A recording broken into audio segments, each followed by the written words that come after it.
अस्सलाम वालेकुम स्टूडेंट्स। तो आज की वीडियो में हम पेनावर्सिटी रेपो के 1 to 9 स्टेप्स कवर करने वाले हैं, जिससे हमारी पाइथन भी बहुत अच्छी हो जाएगी क्योंकि हम बिल्कुल बेसिक से लेकर चलेंगे। और सेकंड, हमारी क्विज़ की भी प्रैक्टिस हो जाएगी। आई नो कि वीडियो बहुत लेट हो गई, बट अब जिनके क्विज़ नहीं हुए वो देख सकते हैं। तो स्टार्ट करते हैं। सबसे पहले यहाँ पे इंट्रोडक्शन है। अब इंट्रोडक्शन तो आपको पता ही होगी पाइथन की। और सेकंड, मैं VS कोड पे कोडिंग करूँगा। तो अगर कोई गूगल कोलैब पे करना चाह रहा है तो सेम ही प्रोसेस होगा, मतलब सेम ही कोड होगा। आप वहाँ पे करना चाह रहे हैं तो आप वहाँ पे कर लें, लेकिन फ़िलहाल मैं VS कोड पे कोडिंग करूँगा। तो यहाँ पे इंट्रोडक्शन की बात करें तो यहाँ पे इन्होंने बताया हुआ है कि आज के टाइम पे तो तकरीबन सभी फील्ड में पाइथन यूज़ होती है, like agentic AI, web development और इस तरह इन्होंने मेंशन की भी है। और फिर यहाँ पे थोड़ा सा वर्क फ्लो बताया हुआ है कि किस तरह से पाइथन काम करती है, तो वो आप देख लीजिएगा। हम फ़िलहाल टॉपिक्स की तरफ चलते हैं। तो यहाँ पे हमारा जो फर्स्ट टॉपिक है वो है डेटा टाइप्स। तो यहाँ पे इन्होंने एक इमेज के ज़रिए बताया हुआ है कि कौन कौन सी हमारे पास डेटा टाइप्स होती हैं। तो यहाँ पे सबसे पहले हमारे पास कुछ न्यूमेरिक डेटा टाइप्स होती हैं, जिसमें हमारे पास इंटीजर आ जाता है, फ्लोट आ जाता है और कॉम्प्लेक्स टाइप की चीज़ें आ जाती हैं। सेकंड, डिक्शनरी और इस तरह की कुछ टाइप्स होती हैं जो कि हम अभी देखेंगे। तो यहाँ पे इन्होंने कुछ एग्जांपल्स भी दिए हैं, जैसे इंटीजर दिया हुआ है। तो मैं जाता हूँ सबसे पहले VS कोड में एक फ़ाइल बना लेता हूँ और यहाँ पे हम डेटा टाइप्स पढ़ने से पहले वेरिएबल्स समझ लेते हैं, क्योंकि वेरिएबल्स में ही देंगे ना डेटा टाइप्स, तो ताकि हमें चीज़ें अच्छे से समझ आ सकें। तो यहाँ पे वेरिएबल ऐसा समझ लें लाइक अ कंटेनर। जैसे मैंने लिखा नेम, तो उसमें नेम स्टोर कर दिया। तो अगर मुझे कोई भी चीज़ कहीं स्टोर करनी है तो वो मैं इस तरह वेरिएबल में भी कर सकता हूँ। लाइक मैंने इसको प्रिंट किया तो मेरा नेम प्रिंट हो गया। इसी तरह मैं एक और एग्जांपल से समझा देता हूँ। जैसे मेरे पास बॉक्स है, या चलो बॉक्स नहीं, हम बैग ले लेते हैं। लाइक मेरे पास कोई, इसको रिमूव करता हूँ मैं, यहाँ पे लिख देता हूँ बैग। और बैग में हमारे पास क्या होता है, सिंपल लैपटॉप। जैसे हम जाते हैं GIAIC, तो बैग में मेरे पास लैपटॉप है, उसको अगर मैं प्रिंट करूँगा तो मेरे पास लैपटॉप प्रिंट हो जाएगा। तो इस तरह से हम वेरिएबल में चीज़ें स्टोर कर सकते हैं, लाइक कोई नेम या कोई कुछ भी हमें स्टोर करना। और इस तरह से इसकी टाइप दे सकते हैं, कॉलन दे के। देखिए जैसे str मैंने दी तो उसकी टाइप स्ट्रिंग थी, इसलिए मैंने str दी थी। अब हम डेटा टाइप समझ लेते हैं। अच्छा, डेटा टाइप सबसे पहले हमारे पास आ जाती है न्यूमेरिक डेटा टाइप्स। तो यहाँ पे मैं लिख देता हूँ, कमेंट कर देता हूँ न्यूमेरिक डेटा टाइप्स। और उसमें सबसे पहले हमारे पास आती है इंट मीन्स इंटीजर। इंटीजर में हमारे पास आ जाते हैं नंबर्स, लाइक हम उसमें नंबर स्टोर कर सकते हैं। सबसे पहले मैं यहाँ पे कमेंट कर देता हूँ। देन मैं एक वेरिएबल बना लेता हूँ किसी भी नाम से, लाइक नंबर नाम से बना लिया मैंने वेरिएबल, उसमें कुछ भी मैं नंबर स्टोर कर देता हूँ। देन अगर मैं इसको टाइप देना चाहूँ तो ये कॉलन लगा के इस तरह से इंट लिख के टाइप दे सकता हूँ। अब मैं इसको प्रिंट कर देता हूँ तो मेरे पास 20 आंसर आ गया। सही है।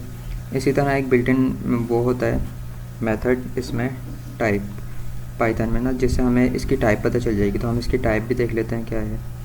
अगर मैं यहाँ पे इसकी टाइप प्रिंट करूँ तो देखो क्लास इंट, मतलब टाइप इसकी इंटीजर है। इसी तरह हमारे पास आ जाता है फ्लोट। और फ्लोट में जो है डेसिमल नंबर, लाइक जैसे 1.2 इस तरह के जो नंबर्स होते हैं ना, वो हम स्टोर कर सकते हैं जो पॉइंट्स के साथ आते हैं। तो इसकी भी टाइप सेम उसी तरह से देनी है, कॉलन लगा के फ्लोट लिखेंगे। देन वेरिएबल में कोई हम नंबर स्टोर कर देंगे जो फ्लोट टाइप का होगा। सही है। देन हम इसको प्रिंट करते हैं और साथ ही मैं इसकी टाइप भी प्रिंट कर लेता हूँ ताकि हमें टाइप भी पता चल जाए इसकी। तो अगर यहाँ पे मैंने प्रिंट किया तो मेरे पास आंसर भी आ गया और उसकी टाइप हमारे पास आ गई फ्लोट। सही है। और इसी तरह हमारे पास लास्ट टाइप होती है कॉम्प्लेक्स। अब इसका बहुत कम लोगों ने सुना होगा, तो इसमें घबराने की बात नहीं है। इसमें कॉम्प्लेक्स टाइप के नंबर स्टोर होते हैं, जैसे J2 इस तरह के कुछ नंबर्स होते हैं। तो हमें डीप में जाने की ज़रूरत नहीं है, बस हमें पता होना चाहिए। तो इसकी टाइप भी सिंपल उसी तरह देनी है, कॉलन लगा के कॉम्प्लेक्स, और एक वेरिएबल में कोई वैल्यू स्टोर कर देनी है, जैसे 2J 3J, जो भी आपको सही लगे। तो अगर मैं इसको प्रिंट करूँ, इसकी भी टाइप दिखाऊँ, तो यहाँ पे इसकी टाइप हमारे पास आ जाएगी कॉम्प्लेक्स। सही है। तो इसमें कन्फ्यूजन वाली कोई बात नहीं है, बस ये एक टाइप होती है जिसमें कॉम्प्लेक्स नंबर स्टोर होते हैं। और ज़्यादा हम इसको यूज़ भी नहीं करते पाइथन में, आपने भी देखा ही होगा अगर आप पाइथन पढ़ रहे हैं तो। खैर, हम आगे बढ़ते हैं। हमारे पास न्यूमेरिक डेटा टाइप्स हो गई। अब हम देखते हैं और क्या है हमारे पास रेपो में। तो यहाँ पे इन्होंने बुलियन टाइप दी हुई है। अब बुलियन ऐसी टाइप है जिसमें हम ट्रू या फॉल्स में वैल्यू स्टोर करते हैं, मतलब या तो वैल्यू ट्रू होगी या फॉल्स होगी, हम इसके अलावा वैल्यूज स्टोर नहीं कर सकते। यहाँ पे इन्होंने एग्जांपल भी दी हुई है, बट हम अपने एग्जांपल से समझ लेते हैं VS कोड में। तो यहाँ पे मैं एक वेरिएबल बना लेता हूँ किसी भी नेम से। यहाँ पे मैंने जैसे बना लिया, इनके एग्जांपल्स फॉलो कर लिया मैंने, सही। और उसको मैंने टाइप दे दी बूल मीन्स बुलियन। अब मैं इसमें ट्रू या फॉल्स में वैल्यू स्टोर कर सकता हूँ, या तो फॉल्स या तो ट्रू, सही है। और फॉल्स या ट्रू उसका जो है फर्स्ट लेटर कैपिटल होगा, जैसे फॉल्स लिख रहा हूँ तो F कैपिटल होगा, अगर ट्रू लिख रहा हूँ तो T कैपिटल होगा। देन मैं इसको प्रिंट करूँगा तो सिंपल मेरे पास रिज़ल्ट आ जाएगा। अगर मैं इसकी टाइप भी प्रिंट करके दिखाऊँ तो यहाँ पे हमारे पास भूल आ रही होगी, बूल्स मीन्स बुलियन, सही है। तो सिंपल था, इसमें भी कुछ कंफ्यूजन वाली बात तो है नहीं। अच्छा, तो अब हम आगे बढ़ते हैं। नेक्स्ट डेटा टाइप हमारे पास है सीक्वेंस डेटा टाइप। अब सीक्वेंस डेटा टाइप में हमारे पास कुछ डेटा टाइप्स आ जाती हैं, जैसे स्ट्रिंग आ जाती है, लिस्ट आ जाती है, तो वो सारी हम देख लेते हैं। सबसे पहले मैं यहाँ पे कमेंट कर देता हूँ, और फिर हम वैसे हमने स्ट्रिंग डेटा टाइप हम देख चुके हैं, जो मैंने वेरिएबल बनाया था। स्ट्रिंग में हम डबल कोट्स के अंदर जो भी वैल्यू स्टोर करेंगे वो हमारी स्ट्रिंग कहलाएगी, सही है। तो मैं इसकी टाइप दे देता हूँ स्ट्रिंग, और नेम लिख के मैंने उसमें सिंपल नेम स्टोर कर दिया। दैन मैं अगर इसको प्रिंट करके दिखाऊँ और इसकी टाइप भी प्रिंट कर लूँ साथ, तो देखो इसकी टाइप है मेरे पास str मीन्स स्ट्रिंग।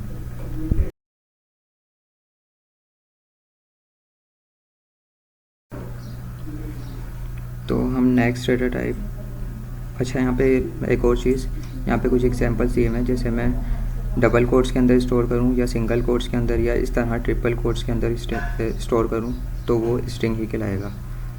लाइक जैसे उन्होंने एग्जांपल दी हुई है, हम वो सारी एग्जांपल रन करके देख लेते हैं। तो इस तरह से हमारे पास सेम ही रिज़ल्ट आएगा अगर हम ट्रिपल कोट्स के अंदर कर ले, लेकिन ज़्यादातर आप डबल कोट्स के अंदर ही देखेंगे इस तरह से ना, कि हम स्ट्रिंग को यूज़ करते हैं। तो जहाँ भी इस तरह की कोई चीज़ दिखे तो आपको समझ जाना है कि ये स्ट्रिंग है, सही है।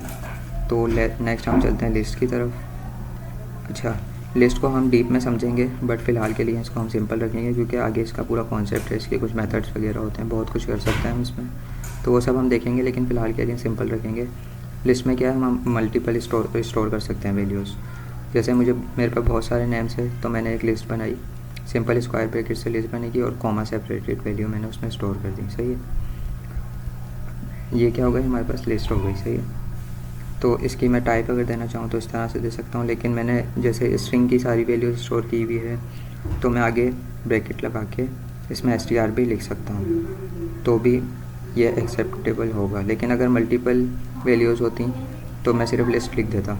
खैर, मैंने इसको प्रिंट किया, और अगर इसकी टाइप देखें तो हमारे पास लिस्ट हो गई, सही है। इसको मैं सिंपली कमेंट कर देता हूँ अभी के लिए, इसको डीप में हम समझेंगे आगे, इसका पूरा टॉपिक है, सही है, लिस्ट का। इसी तरह और जो डेटा टाइप्स हैं उनके भी पूरे टॉपिक्स हैं, तो इनके मेथड्स वगैरह हम सब देखेंगे। फ़िलहाल मैंने नेक्स्ट प्रिंट किया है लिस्ट। अच्छा, अब हम यहाँ पे मल्टीपल वैल्यूज़ भी स्टोर करके देख लेते हैं, ताकि आपको कॉन्सेप्ट क्लियर हो जाए। तो इसमें हम मल्टीपल वैल्यूज़ भी स्टोर कर सकते हैं, वहाँ पे भी इन्होंने एग्जांपल दी हुई है रेपो में, इसीलिए जस्ट मैं करके दिखा रहा हूँ। जैसे मैंने एक ही लिस्ट में नेम, नंबर की वैल्यूज़ और फ्लोट वैल्यू और बुलियन वैल्यू स्टोर कर दी। दैन अगर मैं इसको प्रिंट करूँ तो मेरे पास सेम ही रिज़ल्ट आएगा, सही। तो ये भी क्लियर है। अब हम चलते हैं सिंपल टपल की तरफ। अच्छा, टपल में भी हम वैल्यूज़ स्टोर कर सकते हैं, इसी तरह मल्टीपल वैल्यूज़। अब टपल और लिस्ट में फ़र्क क्या होता है वो हम देख लेंगे, लेकिन जब डीप में समझेंगे। लेकिन उससे पहले अगर इसकी टाइप देनी हो तो मैं उसी तरह दे सकता हूँ, और फ़र्क सिर्फ इतना है कि इसमें हम राउंड ब्रैकेट यूज़ करते हैं, सही है, और लिस्ट में हम स्क्वायर ब्रैकेट्स यूज़ करते हैं। तो इसी तरह मैं कॉमा सेपरेटेड वैल्यूज़ स्टोर कर देता हूँ इसमें। दैन अगर मैं इसको प्रिंट करूँ तो मेरे पास सेम रिज़ल्ट आएगा। लेकिन अब ये कन्फ्यूजन क्रिएट कर रहा होगा कि टपल और लिस्ट में क्या फ़र्क है, जब दोनों में ही वैल्यू स्टोर करनी है। तो ये फ़र्क हमें क्लियर हो जाएगा कि जब हम डीप में पढ़ेंगे, बट फ़िलहाल के लिए अभी इसको सिंपल ही रखते हैं, सही है। तो हमारा टपल भी सिंपल कवर हो गया है।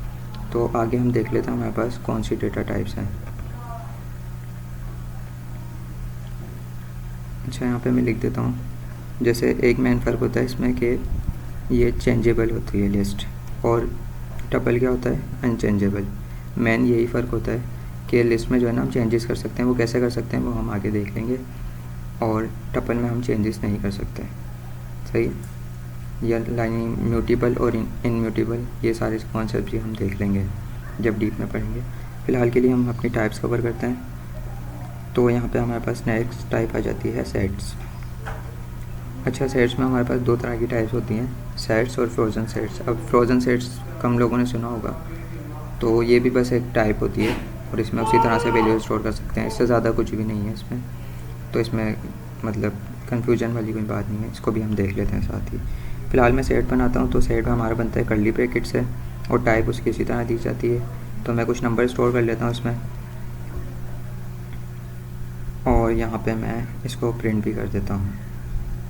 अच्छा, सेट क्या करता है, हमारी यूनिक वैल्यू स्टोर करता है। जैसे मैंने अभी 1 से 5 तक बनाया सेट, और मैंने उसको प्रिंट कर दिया। अभी मैं आपको कुछ दिखाता हूँ। अब मैं इसमें और वैल्यू सेट कर देता हूँ, लाइक मैंने 1 जो है 3 टाइम ऐड कर दिया, इसी तरह मैंने आगे भी 1 ऐड कर दिया, और 4 भी 2 टाइम ऐड कर दिया। लेकिन अगर मैं इसको प्रिंट करूँ तो ये क्या करेगा, यूनिक वैल्यू स्टोर करेगा सिर्फ। मतलब अगर मेरा 1 3 टाइम हो, 4 टाइम हो, ये उसे एक ही बार प्रिंट करेगा। देखो मैंने अगर इसको प्रिंट किया CLS करके, मैं अगेन प्रिंट करता हूँ, सॉरी अगेन प्रिंट करता हूँ मैं, तो यहाँ पे देखो इसने यूनिक वैल्यू स्टोर करी। 1 मेरा 4 टाइम था, बट इसने 1 टाइम ही प्रिंट किया। इसी तरह जितनी भी वैल्यूज़ होंगी ये सिर्फ 1 टाइम स्टोर करेगा। तो सेट्स का यही फ़ायदा है कि ये यूनिक वैल्यू स्टोर करता है, तो ये आपको याद रहना चाहिए। देन हम चलते हैं नेक्स्ट टाइप की तरफ। अच्छा, अब हम चलते हैं डिक्शनरी की तरफ। तो यहाँ पे मैं उससे पहले फ्रोज़न सेट का भी बता देता हूँ डिक्शनरी से पहले। अच्छा, फ्रोज़न सेट भी सिंपल एक टाइप है, जिस तरह सेट्स में वैल्यू स्टोर करते हैं उसी तरह फ्रोज़न सेट में भी कर सकते हैं, बस इसमें टाइप का फ़र्क होता है। लाइक मैंने इसमें भी यूनिक वैल्यू स्टोर होती हैं, सही है। तो लाइक इस तरह से मैं इसकी टाइप दे सकता हूँ, मैंने दे दी फ्रोज़न सेट। अगर मैं इसकी टाइप दूँ तो जैसे मेरे पास सजेशंस आ रही हैं, इस तरह भी मैं बना सकता हूँ सेट, सही है। फ्रोज़न सेट इस तरह भी बन जाता है, और सिंपल अगर रखना चाहूँ तो सेट की तरह भी बन जाता है। तो इसमें फ़र्क क्या होता है, सिर्फ टाइप का फ़र्क होता है। लाइक मैं प्रिंट करता हूँ दोनों को, तो देखो ऊपर हमारे पास सेट टाइप आ रही है, लेकिन नीचे आ रही है फ्रोज़न सेट। तो जस्ट ये इतना सा फ़र्क होता है, और फ्रोज़न सेट ज़्यादा हम यूज़ भी नहीं करते, लेकिन एक कॉन्सेप्ट है जो आपको पता होना चाहिए, तो हमने वो देख लिया है, सही है। देन हम बढ़ते हैं अपनी नेक्स्ट टाइप डिक्शनरी की तरफ। वैसे इन्होंने मैपिंग टाइप बोला हुआ है, उसका मतलब यही है डिक्शनरी। तो इसको भी हम डीप में बाद में समझेंगे जब इसका पूरा टॉपिक आएगा, लेकिन फ़िलहाल के लिए ये समझ लें कि इसमें की वैल्यू पेयर्स स्टोर होते हैं। अगर मुझे एक डिक्शनरी बनानी है तो मैं सिंपल एक वेरिएबल लूँगा, वेरिएबल नेम लेके उसके आगे इजिकल्स टू लगाऊँगा, देन उसके बाद कर्ली ब्रैकेट्स, और कर्ली ब्रैकेट्स में मैं सिंपल की वैल्यू पेयर्स स्टोर कर सकता हूँ। लेकिन उससे पहले मैंने एक लिस्ट बनाई है, क्योंकि मैं कुछ दिखाना चाहता हूँ आपको। अगर मैं लिस्ट प्रिंट करूँ, लिस्ट में मैंने कुछ वैल्यूज़ दी हैं, जैसे अपना नाम, रोल नंबर और एज, सही है। तो ये लिस्ट कुछ इस तरह से प्रिंट होती है। अब डिक्शनरी का हमारे पास फ़ायदा क्या है वो देख लेते हैं। अब मैं बनाता हूँ इसी के अल्टरनेट एक डिक्शनरी में भी मैं यही वैल्यूज़ स्टोर कर देता हूँ। लाइक अपना नेम,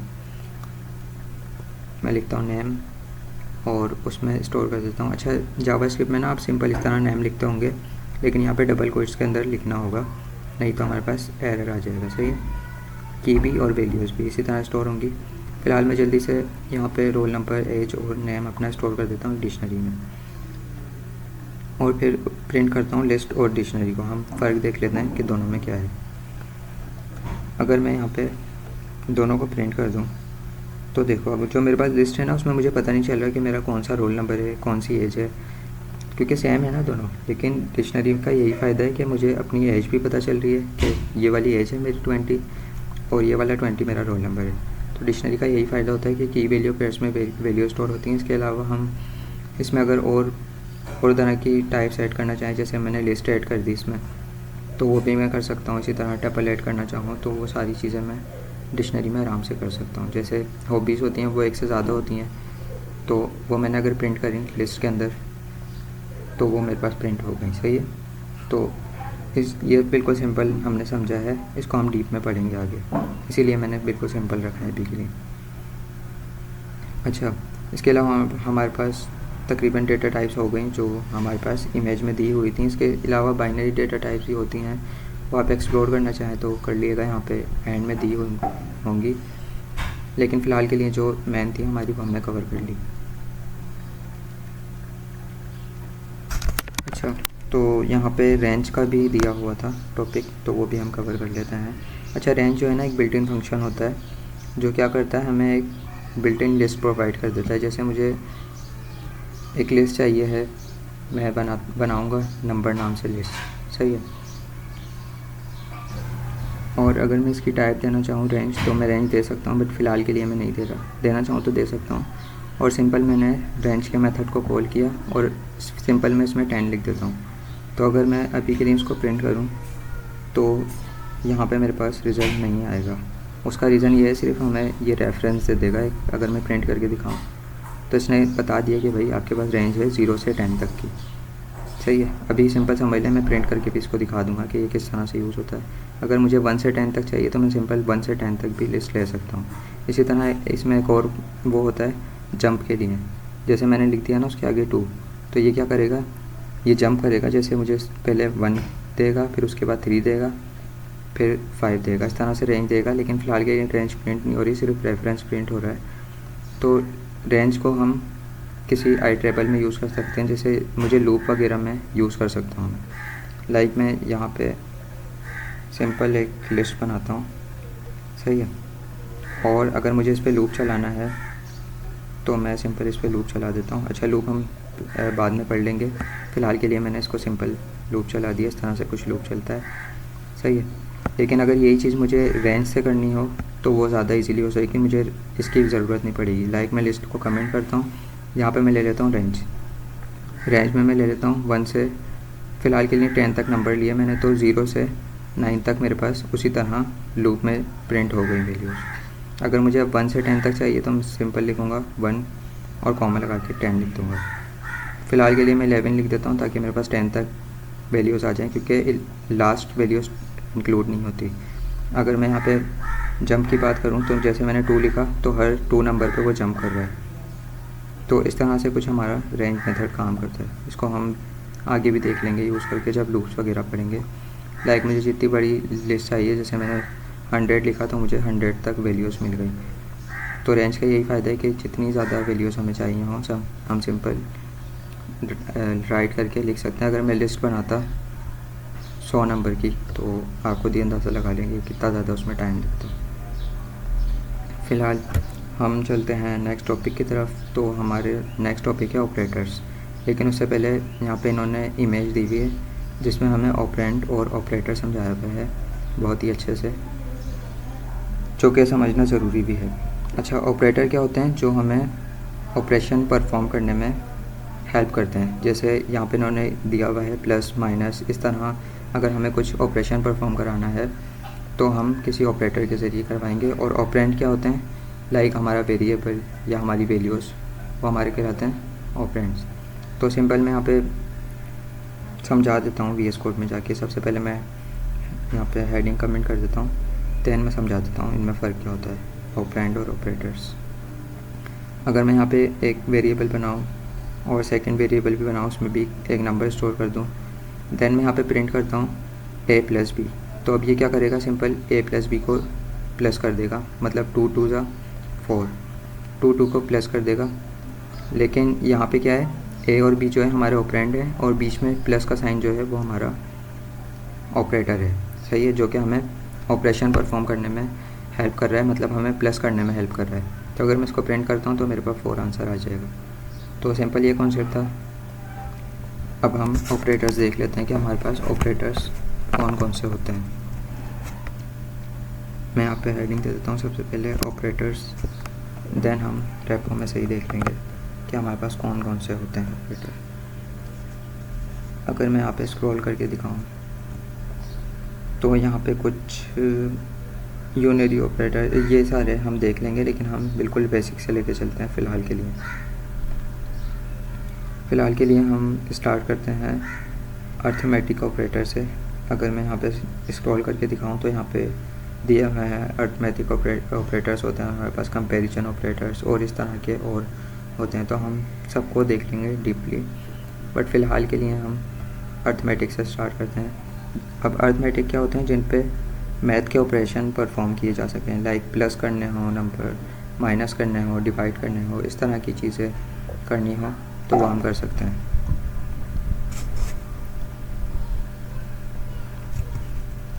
अच्छा, सबसे पहले मैं यहाँ पे एक वेरिएबल बनाऊँगा और उसमें एक नंबर स्टोर कर लूँगा।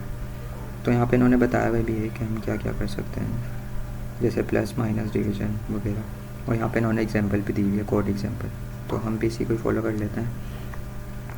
हम एक वेरिएबल बना लेता हूँ, उसमें नंबर स्टोर कर देता हूँ, सेकंड वेरिएबल बी बना के उसमें भी मैंने 5 स्टोर कर दिया।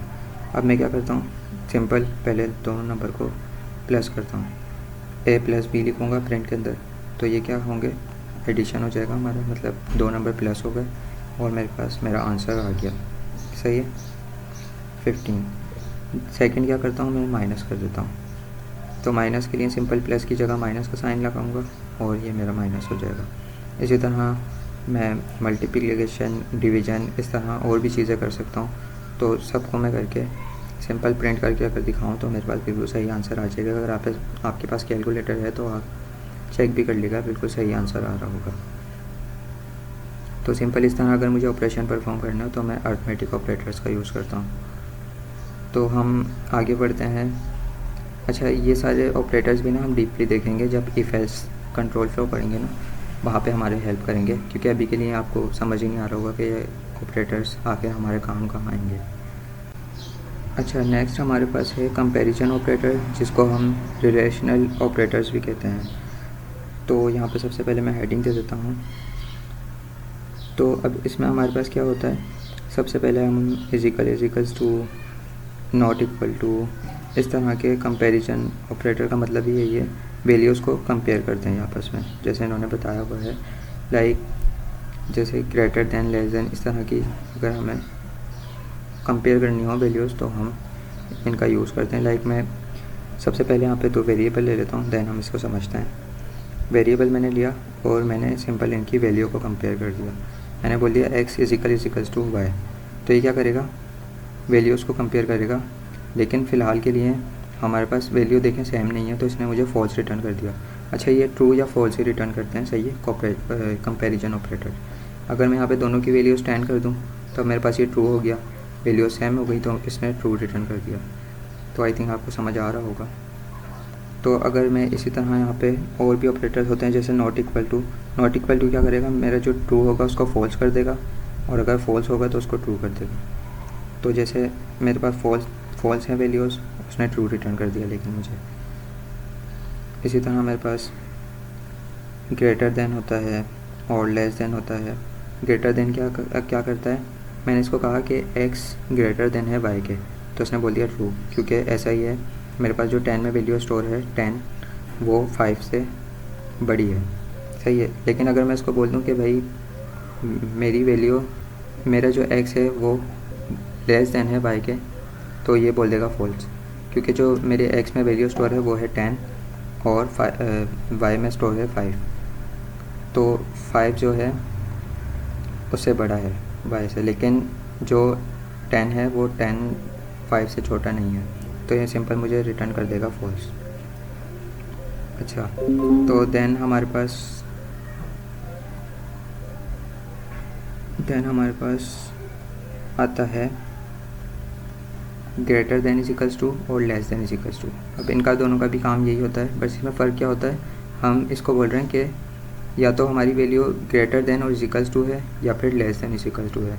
तो अगर मैं इन दोनों को प्रिंट करूँ तो सेम ही रिज़ल्ट आएगा। तो ये वाली चीज़ आपको समझ शायद ना आ रही हो, लेकिन जब भी इफ-एल्स वगैरह पढ़ेंगे तो उस टाइम पे जब हम वैल्यूज़ को एक्चुअल में कंपेयर करेंगे तो उस टाइम आपको क्लियर हो जाएगा ये सब। अच्छा, नेक्स्ट हमारे पास है लॉजिकल ऑपरेटर्स, जिसमें 3 तरह के ऑपरेटर्स होते हैं, एंड और नॉट। अच्छा, तो सबसे पहले अगर हम एंड की बात करें तो वो क्या कहता है, अच्छा सबसे पहले ये जो है ना कंडीशंस पे काम करता है, हमारी कंडीशंस हम लगाते हैं जब इफ-एल्स वगैरह यूज़ करते हैं, लेकिन फ़िलहाल के लिए हम इसको सिंपल रखेंगे। लाइक ट्रू फॉल्स जो हमारे पास कंडीशंस होती हैं ना, ये उन पे काम करते हैं। तो हम सिंपल वेरिएबल बना लेंगे, उसमें ट्रू और फॉल्स रख लेंगे और फिर उनके ऊपर हम ये ऑपरेटर्स यूज़ करके चेक कर लेंगे। तो अगर ये एंड ऑपरेटर हमारा कहता है कि अगर मुझे दोनों वैल्यूज़ ट्रू मिलेंगी तो तभी मैं ट्रू रिटर्न करूँगा, वरना मैं फॉल्स रिटर्न करूँगा आपको। सही है। तो सिंपल मैं सबसे पहले वेरिएबल बनाता हूँ, देन हम समझते हैं सबको। मैंने एक वेरिएबल बनाया जिसमें मैंने एक में ट्रू रख लिया और एक में रख लिया मैंने फॉल्स, मतलब बूलियन वैल्यूज़ स्टोर कर ली मैंने। सही है। तो अगर मैं इसको प्रिंट करूँ और मैं इसको कह दूँ कि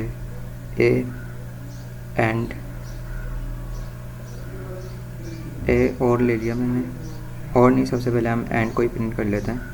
तो मैं सिंपल एंड दे देता हूँ। अच्छा, एंड क्या कहता है हमारा कि इसको दोनों वैल्यूज़ ट्रू चाहिए, लेकिन हमारे केस में एक वैल्यू ट्रू है और एक फॉल्स है, तो ये हमें क्या रिटर्न करना चाहिए, इसको फॉल्स। तो अगर मैं इसको प्रिंट करूँ, सबसे पहले मैं यहाँ पे कमेंट दे देता हूँ।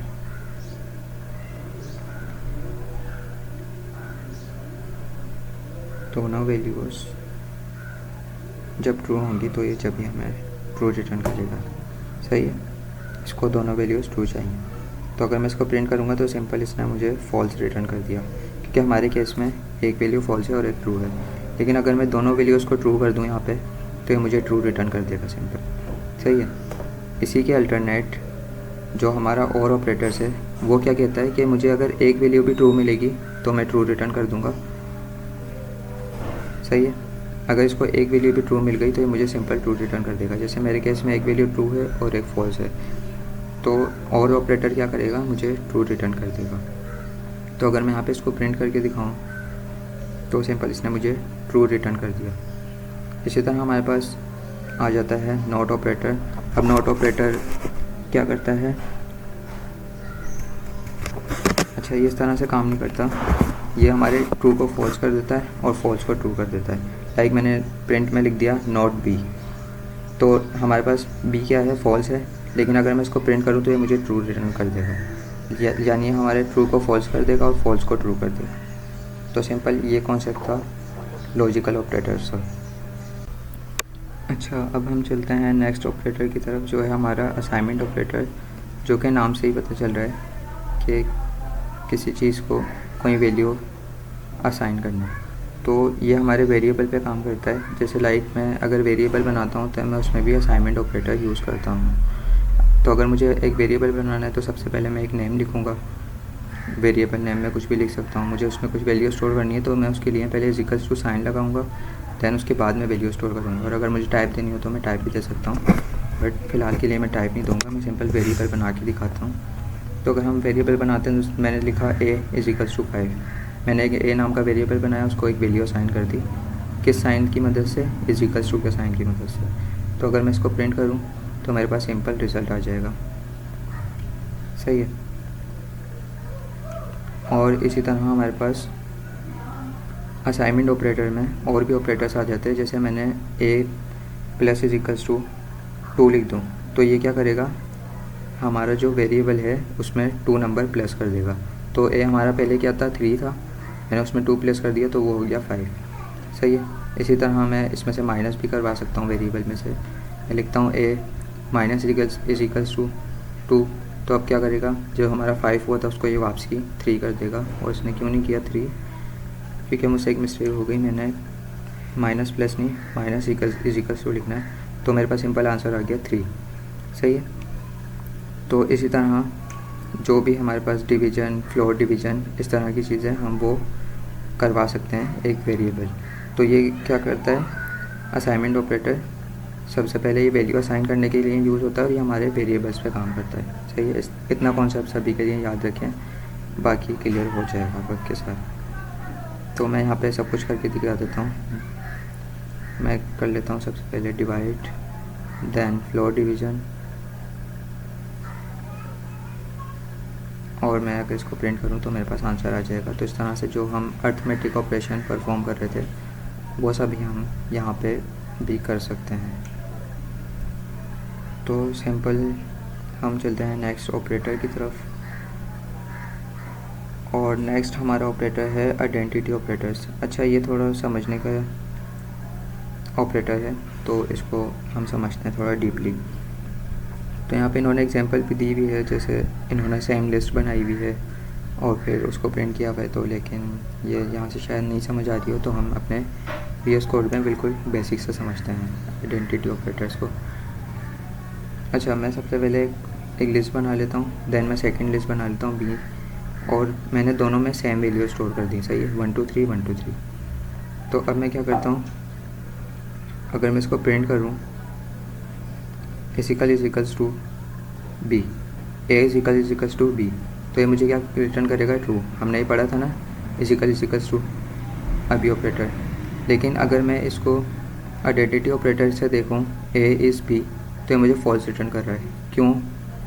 हमारी भाई लिस्ट तो सेम है, तो ये मुझे फॉल्स क्यों रिटर्न कर रहा है? तो ये चीज़ थोड़ी समझने वाली है। अब इज टू क्या करता है, हमारी वैल्यूज़ को चेक करता है, सही है, इसलिए ये हमें ट्रू रिटर्न करेगा। लेकिन इस जो ऑपरेटर होता है, इस क्या करता है, वो हमें फॉल्स इसलिए रिटर्न कर रहा है क्योंकि वो हमारी मेमोरी लोकेशन को देख रहा होता है। ये वैल्यूज़ तो हमारी सेम है, लेकिन ये मेमोरी में हमारी सेम नहीं है। जहाँ पे ये स्टोर हो रही है ना, वहाँ पे ये अलग अलग वेरिएबल कह लें, या जैसे A और B है तो वो अलग अलग वेरिएबल है ना, तो इस तरह से ये अलग अलग उसमें स्टोर हो रही है। लाइक इनकी एक आईडी होती है, जैसे मैं प्रिंट करके दिखा देता हूँ, तो दोनों की आईडी जो है ना अलग होगी। A की देखें अलग है आईडी और B की अलग है, तो यही थोड़ा सा डिफरेंस होता है इस और इजिकल्स टू में। तो इसलिए जो है ये मुझे फॉल्स रिटर्न कर रहा है। तो अगर मुझे इसको सेम करना है तो मैं एक C नाम से वेरिएबल बनाता हूँ, उसको असाइन कर देता हूँ A। मैंने क्या कहा, C इज टू A। तो अब अगर मैं इसकी आईडी प्रिंट करूँ C और A की, तो आईडी बिल्कुल सेम होगी। और अगर मैं इसको कह दूँ कि प्रिंट A इजिकल्स टू नहीं इज़ C, तो ये मुझे ट्रू रिटर्न करेगा। क्यों? क्योंकि उनकी आईडी सेम हो गई और वो जो मेमोरी में सेव हो रहे हैं वो सेम ही आईडी से हो रहे हैं, तो ये हमें रिटर्न करेगा ट्रू। लाइक मैं प्रिंट करके दिखाता हूँ, क्लियर हो जाएगा। तो मैंने जैसे इसको प्रिंट किया तो यहाँ पे देखें आईडी हमारे पास सेम है और हमारे पास रिज़ल्ट भी ट्रू आ गया है। तो कुछ इस तरह से काम करता है इज़ और इजिकल्स टू। तो देखो हमारे पास आईडी अब सेम है। अच्छा, हम आगे बढ़ते हैं। इसमें और क्या चीज़ें हैं हमारे पास। अच्छा, इसमें अब हमारे पास आ जाता है नॉट इज़। अच्छा, तो इज़ नॉट, सॉरी। अच्छा, इज़ नॉट क्या करता है, सिंपल हमारे ट्रू को फॉल्स कर देगा और फॉल्स को ट्रू कर देगा। तो अगर मैं इससे बोलूँ A इज़ नॉट C, तो ये मुझे फॉल्स रिटर्न कर देगा, जबकि वो ट्रू है क्योंकि उनकी आईडी सेम है दोनों की, A और C की, लेकिन ये मुझे फॉल्स रिटर्न करेगा। तो सिंपल ये थोड़ा सा कॉन्सेप्ट था आइडेंटिटी ऑपरेटर्स का, जो कि समझना ज़रूरी था। तो नेक्स्ट हम चलते हैं। सबसे पहले मैं यहाँ पे हेडिंग दे देता हूँ ताकि हमें याद रहे, क्योंकि ये कोड में गिटहब पे पुश कर दूँगा, तो अगर चाहिए हो तो आपको मिल जाएगा। खैर, हम चलते हैं मेंबरशिप ऑपरेटर की तरफ। मेंबरशिप ऑपरेटर्स में हमारे पास क्या आते हैं, एन और नॉट एन। तो सिंपल यहाँ पर मैं सबसे पहले एक कमेंट दे देता हूँ मेंबरशिप ऑपरेटर्स, देन हम इसको समझ लेते हैं। अच्छा, मैं यहाँ पे एक लिस्ट बना लेता हूँ। उसके लिए मैं नेम्स की लिस्ट बना लेता हूँ जैसे, तो मैं उसमें कुछ वैल्यूज़ स्टोर कर देता हूँ, कुछ नेम्स स्टोर कर देता हूँ, सही है। मैंने लिख दिया एहसान सिकंदर और इस तरह और नेम मैंने स्टोर कर दिए। मान लो मेरे पास बहुत सारे नेम्स हैं, तो अब मुझे क्या करना है कि पता करना है कि एहसान मेरी लिस्ट में मौजूद है या नहीं है। तो मैं सिंपल लिखूँगा एहसान, मैं लिखूँगा इन, और लिस्ट क्या है हमारी, नेम्स, सही है, क्योंकि हमने नेम्स नाम से लिस्ट बनाई है। तो मैं इसको क्या बोल रहा हूँ कि एहसान इन नेम्स, क्या एहसान मेरी लिस्ट में मौजूद है, तो ये मुझे बोलेगा ट्रू, क्योंकि मेरी लिस्ट में एहसान मौजूद है। लेकिन अगर मेरी लिस्ट में मौजूद नहीं होता एहसान, तो ये मुझे सिंपल फॉल्स रिटर्न कर देता। जैसे मैं अली लिख देता हूँ, तो अब अली नाम का तो कोई है नहीं ना मेरी लिस्ट में, तो इसने मुझे सिंपल फॉल्स रिटर्न कर दिया। तो कुछ इस तरह से काम करता है, जहाँ पे हमें चेक करना हो कि भाई ये वैल्यू हमारी लिस्ट में या स्ट्रिंग में या किसी भी चीज़ में मौजूद है, तो हम इस तरह चेक कर सकते हैं। लाइक ये मेरे स्ट्रिंग पे भी काम कर जाएगा। जैसे मैं एक वेरिएबल ले लेता हूँ स्ट्रिंग नाम एहसान नाम का, तो उसमें अगर मैं सिर्फ एक वर्ड चेक करना चाहूँ कि भाई ए मौजूद है या नहीं है तो ये काम कर जाएगा। जैसे मैंने बी पूछा तो इसने बोल दिया फॉल्स, क्योंकि मेरे नाम में बी नहीं आता। तो इस तरह ये स्ट्रिंग पे भी काम कर जाता है, सही है, और टॉपिक्स पे भी काम कर जाएगा। अच्छा, नॉट इन क्या करता है, जैसे मैं सिंपल ऊपर बोल रहा था कि ये वैल्यू मौजूद है मेरी इस लिस्ट में, अगर मैं नॉट इन लगाऊंगा तो मैं बोलूँगा कि ये वैल्यू मेरी मौजूद नहीं है इस लिस्ट में या इस स्ट्रिंग में। अगर मैं लिख देता हूँ ए नॉट इन बी तो ये मुझे फॉल्स रिटर्न कर देगा, जबकि इसको ट्रू रिटर्न करना चाहिए था क्योंकि मेरे नेम में ए आता है। तो ये सिंपल क्या करेगा, एक तरह से यही कह लें कि ट्रू होगा तो उसको फॉल्स कर देगा और फॉल्स होगा तो उसको ट्रू कर देगा, सही है। तो ये सिंपल कॉन्सेप्ट था मेंबरशिप ऑपरेटर्स का। अच्छा, नेक्स्ट मैं यहाँ पे इंपोर्ट कर रहा हूँ एक बिल्ट इन मॉड्यूल कीवर्ड, और उसमें से एक क्लास को कॉल कर रहा हूँ TW लिस्ट। तो ये क्लास क्या करेगी, हमें पाइथन के जितने भी कीवर्ड्स हैं ना उनकी एक लिस्ट प्रोवाइड कर देगी, जैसा कि यहाँ पे इन्होंने एग्जांपल में दिया हुआ है। तो फ़िलहाल के लिए मेरे पास एरर आ गया और आई थिंक कोई मिस्टेक हुई है हमसे। हम देख लेते हैं क्या मिस्टेक हुई है।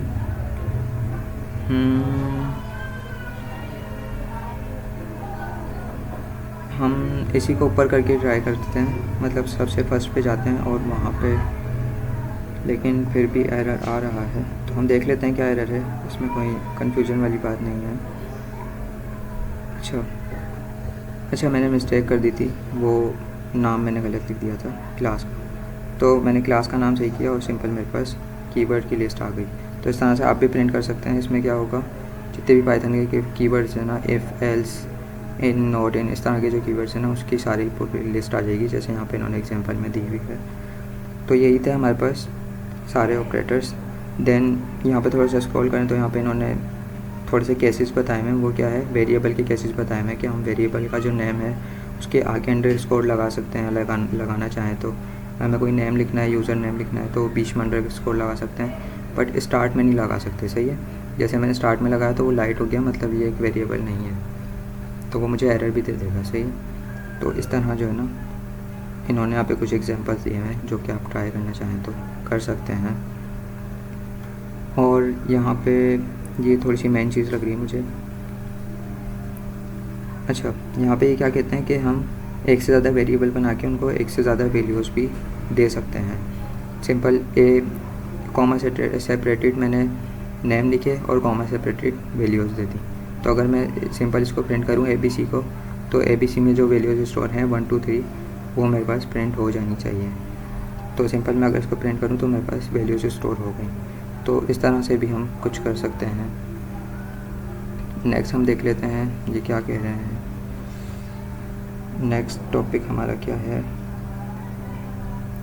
और यहाँ पे मुझे कोई काम की चीज़, अच्छा हाँ सही। नेक्स्ट हम देख लेते हैं delete a variable using keyword, del keyword. अच्छा, डेल कीवर्ड क्या होता है, हम वेरिएबल को डिलीट करना चाहें तो डेल कीवर्ड की मदद से कर सकते हैं। लाइक मैं एक वेरिएबल बनाता हूँ, उसको प्रिंट कर देता हूँ, तो मेरे पास जो वैल्यू है वो आ गई सिंपल। लेकिन मैं क्या करता हूँ, अब इस वेरिएबल को डिलीट कर देता हूँ यूजिंग डेल कीवर्ड। मैं लिखता हूँ डेल और आगे लिख देता हूँ वेरिएबल नेम।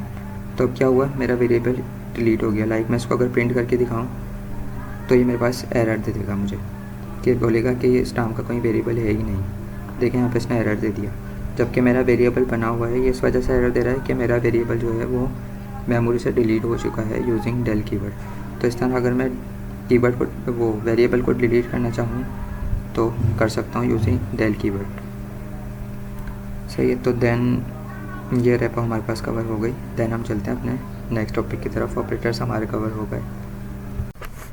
अच्छा, अगर नेक्स्ट टॉपिक की बात करें तो नेक्स्ट टॉपिक है हमारे पास स्ट्रिंग कास्टिंग, जो कि फ़िलहाल के लिए हम स्किप करेंगे क्योंकि इसमें बहुत ही बेसिक चीज़ें हैं, लाइक स्ट्रिंग के मेथड्स वगैरह हैं। तो वो सारी चीज़ें हम एंड में कवर करेंगे, लेकिन उससे पहले हम कंट्रोल फ्लो समझ लेते हैं, जिसमें हमारे पास कुछ टॉपिक्स मिल जाएंगे लाइक इफ एल्स और लूप्स वगैरह। तो वो टॉपिक्स कवर करना ज़्यादा ज़रूरी है, इसलिए हम इसको एंड में कवर करेंगे, सही है। तो सबसे पहले हम अगर रेपो खोलूँ तो यहाँ पे कुछ ऑपरेटर्स वगैरह बताए हैं, रिवीजन दिया हुआ है। लाइक ऑपरेटर्स हम ऑलरेडी पढ़ चुके हैं, इसके अलावा इफ एल्स वगैरह हैं, यहाँ पे इफ एल्स और लूप्स भी हैं। तो वो सारी चीज़ें हम कवर करेंगे, लेकिन यहाँ पे बहुत सारा कोड दिया हुआ है। अगर ऐसे समझाऊँ तो बहुत ज़्यादा टाइम लग सकता है और समझ भी नहीं आएंगी चीज़ें, तो हम चलते हैं VS कोड में और वहाँ से समझते हैं इन सब चीज़ों को। तो सबसे पहले मैं यहाँ पे एक फ़ाइल बना लेता हूँ, दैन हम समझते हैं सभी चीज़ों को। सबसे पहले हमें क्या क्या समझना है, इफ़ एल्स और एलिफ और नेस्टेड इफ़ एल्स। तो अगर इफ़ एल्स की बात करें तो ऐसा है कि अगर हम मुझे कंडीशन लगानी हो तो हम इफ़ एल्स का यूज़ करते हैं। लाइक अगर कंडीशन ट्रू होगी तो इफ़ चल जाएगा, अगर फॉल्स होगी तो एल्स चल जाएगा। अब इसको हम एग्जांपल से समझते हैं। लाइक एग्जांपल के लिए अगर मैं एक वेरिएबल नेम ले लूँ यहाँ पे और उसके अंदर स्टोर कर दूँ एसन, मैं चाह रहा हूँ कि एसन आए तो मुझे वेलकम हो जाए। मैं लिखूँगा इफ़ नेम इजिकल्स टू एसन, दैन कॉलन लगा के मैं यहाँ पे प्रिंट कर दूँगा वेलकम एसन, कि भाई एसन आए तो उसको वेलकम कर दो। तो हम इसको अगर सिंपल प्रिंट करें तो यहाँ पे मेरे पास आंसर आ जाएगा वेलकम एसन। लेकिन मान लो यहाँ पे कोई ज़ुबैर नाम का बंदा आ जाता है तो उस केस में मेरे पास कुछ भी प्रिंट नहीं होगा। लाइक मैं प्रिंट करके दिखा देता हूँ क्यों नहीं प्रिंट होगा, क्योंकि मैंने कुछ कंडीशन वगैरह लगाई नहीं। तो हम ऐसे में एल्स यूज़ कर सकते हैं कि अगर कोई और नाम का बंदा है तो फिर क्या रन होना चाहिए। उसके लिए हम एल्स लगाएंगे और सिंपल उसमें मैं कॉलन लगा के नेक्स्ट लाइन में प्रिंट में लिख दूँगा जो भी मुझे लिखना है। सही है, मैंने एक मैसेज दे दिया। तो देन अगर मैं इसको रन करूँ अब ज़ुबैर लिख के तो मेरे पास एल्स चल जाएगा। अब कंडीशन अगर ट्रू होगी तो मेरे पास इफ़ चलेगा, वरना एल्स। सही है। और इसी तरह हम मल्टीपल कंडीशंस भी लगा सकते हैं। लाइक मैं चाह रहा हूँ कि ज़ुबैर को भी मैं वेलकम कर दूँ, तो मैं एलिफ़ का यूज़ कर सकता हूँ। लिखूँगा एलिफ़, देन कंडीशन लगा दूँगा नेम इजिकल्स टू ज़ुबैर। अगर भाई ज़ुबैर नाम का बंदा भी आए तो उसको भी वेलकम कर दो आप, सिंपल। तो मैं प्रिंट कर दूँगा यहाँ पे वेलकम ज़ुबैर। तब अगर ज़ुबैर नाम का बंदा भी आएगा तो इसको भी वेलकम कर देगा। लेकिन अगर कोई और आ जाता है यहाँ पे इन दो नाम के अलावा, एहसन और ज़ुबैर, तो हमारा एल्स वाला केस चल जाएगा।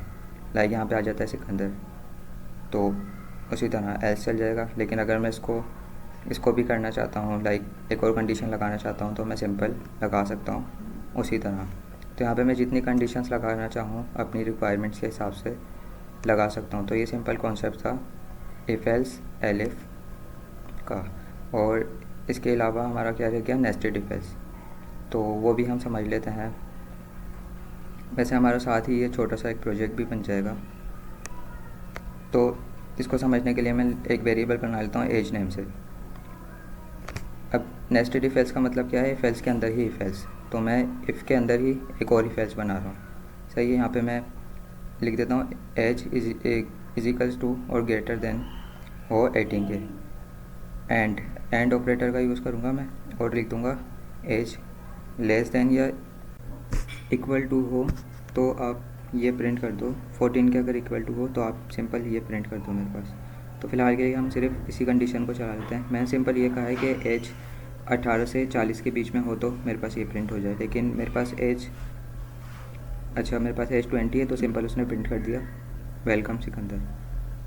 लेकिन मैंने कंडीशन ऊपर वाले पे लगाई थी तो मुझे एहसन को वेलकम करना चाहिए, तो उसके साथ मेरी एज भी रन हो गई। सही है। मुझे सिकंदर पे कंडीशन लगानी तो मैं सिंपल लगा सकता हूँ, वो भी हम देख लेंगे अभी। फ़िलहाल के लिए ये सब हमने सिंपल इफ़ एल्स के अंदर एक और इफ़ एल्स लिख दिया। इसी तरह मैं एल्स कंडीशन लगाना चाहूँ कि भाई अगर 18 से 14 के बीच में अगर कोई नहीं आ रहा, जैसे एज ज़्यादा आ गई या कम आ गई से, तो फिर क्या प्रिंट करना है वो भी मैं यहाँ पे लिख सकता हूँ। सिंपल इसी तरह प्रिंट हो जाएगा। अगर जैसे मेरे केस में अब एज कम है तो वो प्रिंट हो गया। मुझे मल्टीपल कंडीशंस, यही कंडीशन सबके साथ लगानी है, जैसे सिकंदर के साथ लगानी है।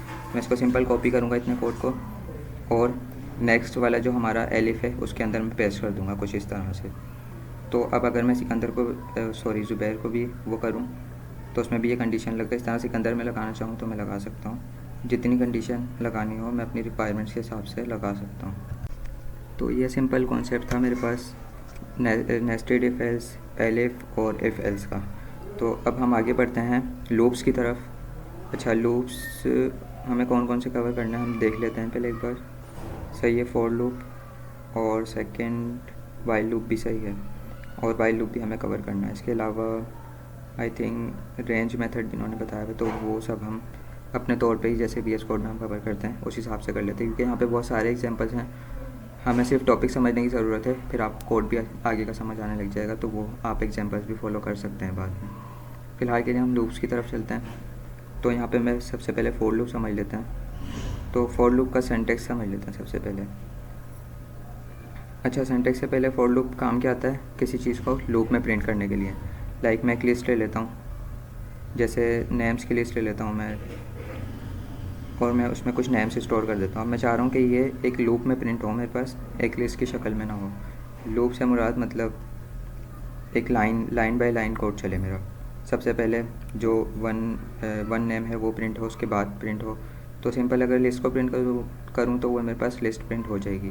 अब मैं इस पर लगाता हूँ फॉर लूप। फॉर लूप कैसे लगेगा, सबसे पहले मैं लिखूँगा फॉर, आगे कोई भी वेरिएबल नेम। अब मैं वेरिएबल नेम कुछ भी दे सकता हूँ, ABC, कोई नेम भी दे सकता हूँ, कुछ भी दे सकता हूँ, सही है। फ़िलहाल के लिए मैं दे दूँगा आई, और फिर मैं लिखूँगा इन कीवर्ड एक यूज़ करूँगा, और फिर मैं बता दूँगा जिस पे मुझे लूप चलाना है। मुझे चलाना है नेम्स पे, देन कॉलन लगा के मैं प्रिंट कर दूँगा इस वेरिएबल को जो मैंने बनाया होगा जिस भी नेम से। सिंपल अगर मैं इसको प्रिंट करूँ तो मेरी लिस्ट पे लूप चल जाएगा। अब देखो ये लाइन बाय लाइन रन हुआ है, मतलब कि सबसे पहले इसने वन वर्ड को प्रिंट किया, फिर इसको मिला सिकंदर, फिर लूप चला, फिर जो एंड में इसको वर्ड मिला इसने वो प्रिंट कर दिया। तो इस तरह से हम लूप में चीज़ों को प्रिंट करवा सकते हैं। तो ये सिंपल कॉन्सेप्ट था फॉर लूप का। अच्छा, अब हम रेंज को भी समझ लेते हैं। वैसे हम रेंज को पहले भी समझ चुके हैं, पर यहाँ पे मैं लूप में प्रिंट कर देता हूँ रेंज को। मैं एक रेंज ले लेता हूँ लूप में 1 से 11 तक की, तो 11 इंक्लूड नहीं होगा, 10 तक की मेरे पास नंबर्स आ जाने चाहिए, सही है। तो अगर मैं सिंपल इस लूप को प्रिंट करूँ, मतलब इसके नम नाम का जो मैंने वेरिएबल बनाया है, तो मेरे पास देखें नंबर जनरेट होके आ गए। तो इस तरह हम रेंज से जो है ना नंबर भी जनरेट करवा सकते हैं जितने करवाना चाहें। सिंपली हमने पहले भी पढ़ा था, तो इसकी डीप में हम जाएंगे नहीं ज़्यादा। नेक्स्ट लूप हमारे पास आ जाता है वाइल लूप। अच्छा, अब वाइल लूप क्या करता है, ये चलता रहता है, इनफाइनाइट होता है ये। इसको हम कंडीशन लगा के इसको फॉल्स करते हैं। लाइक मैं चला के दिखा देता हूँ। वैसे मैं इनफाइनाइट वाला नहीं चलाऊँगा, अगर कंडीशन ट्रू होगी तो जब तक ये चलता रहेगा। लेकिन फ़िलहाल के लिए मैं इसको कंडीशन दे रहा हूँ कि जो मेरा वेरिएबल है उसकी वो ग्रेटर देन इजिकल्स टू हो 5 के, तो ये लूप रुक जाना चाहिए। तो मैं सिंपल प्रिंट कर देता हूँ यहाँ पे जो मैंने वेरिएबल बनाया है। और यहाँ पे मुझे इंक्रीमेंट भी करवाना है, उसके लिए मैं लिखूँगा जो हमने असाइनमेंट ऑपरेटर यूज़ किए थे उसका यूज़ करते हुए कि भाई इस वेरिएबल में असाइनमेंट ऑपरेटर जो हमने प्लस इजिकल्स टू पढ़ा था और 1 का इंक्रीमेंट करवा दिया मैंने सिंपल। तो ये सिंपल कॉन्सेप्ट था इसका वाइल लूप का, सही है। तो मेरे पास सिंपल ये लूप चला है 5 तक। अगर मुझे इसको 10 तक चलाना है तो मैं सिंपल लिखूँगा 10, और यहाँ पे मेरे पास ये 10 तक चल जाएगा। लेकिन अगर यहाँ पे मैं इस कंडीशन को सिर्फ ट्रू कर दूँ, कोई कंडीशन ना लगाऊँ यहाँ पे, तो ये मेरा लूप चलता ही रहेगा। वाइल लूप को एक और एग्जांपल से समझ लेते हैं। लाइक मैं एक वेरिएबल बनाता हूँ एक्टिव नेम से और उसकी वैल्यू कर देता हूँ ट्रू। तो जब तक मेरा वाइल लूप ट्रू रहेगा, जब तक यूज़र से आप सिंपल इनपुट लेते रहो, सही है। तो मैं एक मैसेज नाम से भी वेरिएबल बना लेता हूँ, उसको एम्प्टी रख देता हूँ फ़िलहाल के लिए। फिर मैं लगाता हूँ वाइल, और वाइल कीवर्ड के साथ एक्टिव, और फिर एक्टिव फ़िलहाल के लिए हमारा ट्रू है, सही है। तो जब ट्रू हो तो आप क्या करो, सिंपल यूज़र से इनपुट लेते रहो। यूज़र जो भी टाइप करे आप सिंपल उसको प्रिंट करते रहो। तो उसके लिए यहाँ पे इनपुट का एक मेथड होता है हमारे पास पाइथन में, जिससे हम यूज़र से इनपुट ले सकते हैं, सही है। तो मैं सिंपल उसका यूज़ कर रहा हूँ। और फिर अगर ये ना हो तो उसके लिए हमें कंडीशन भी लगानी पड़ेगी इसको स्टॉप करने के लिए बेसिकली। तो उसके लिए मैं इफ़ एल्स यूज़ कर सकता हूँ सिंपल।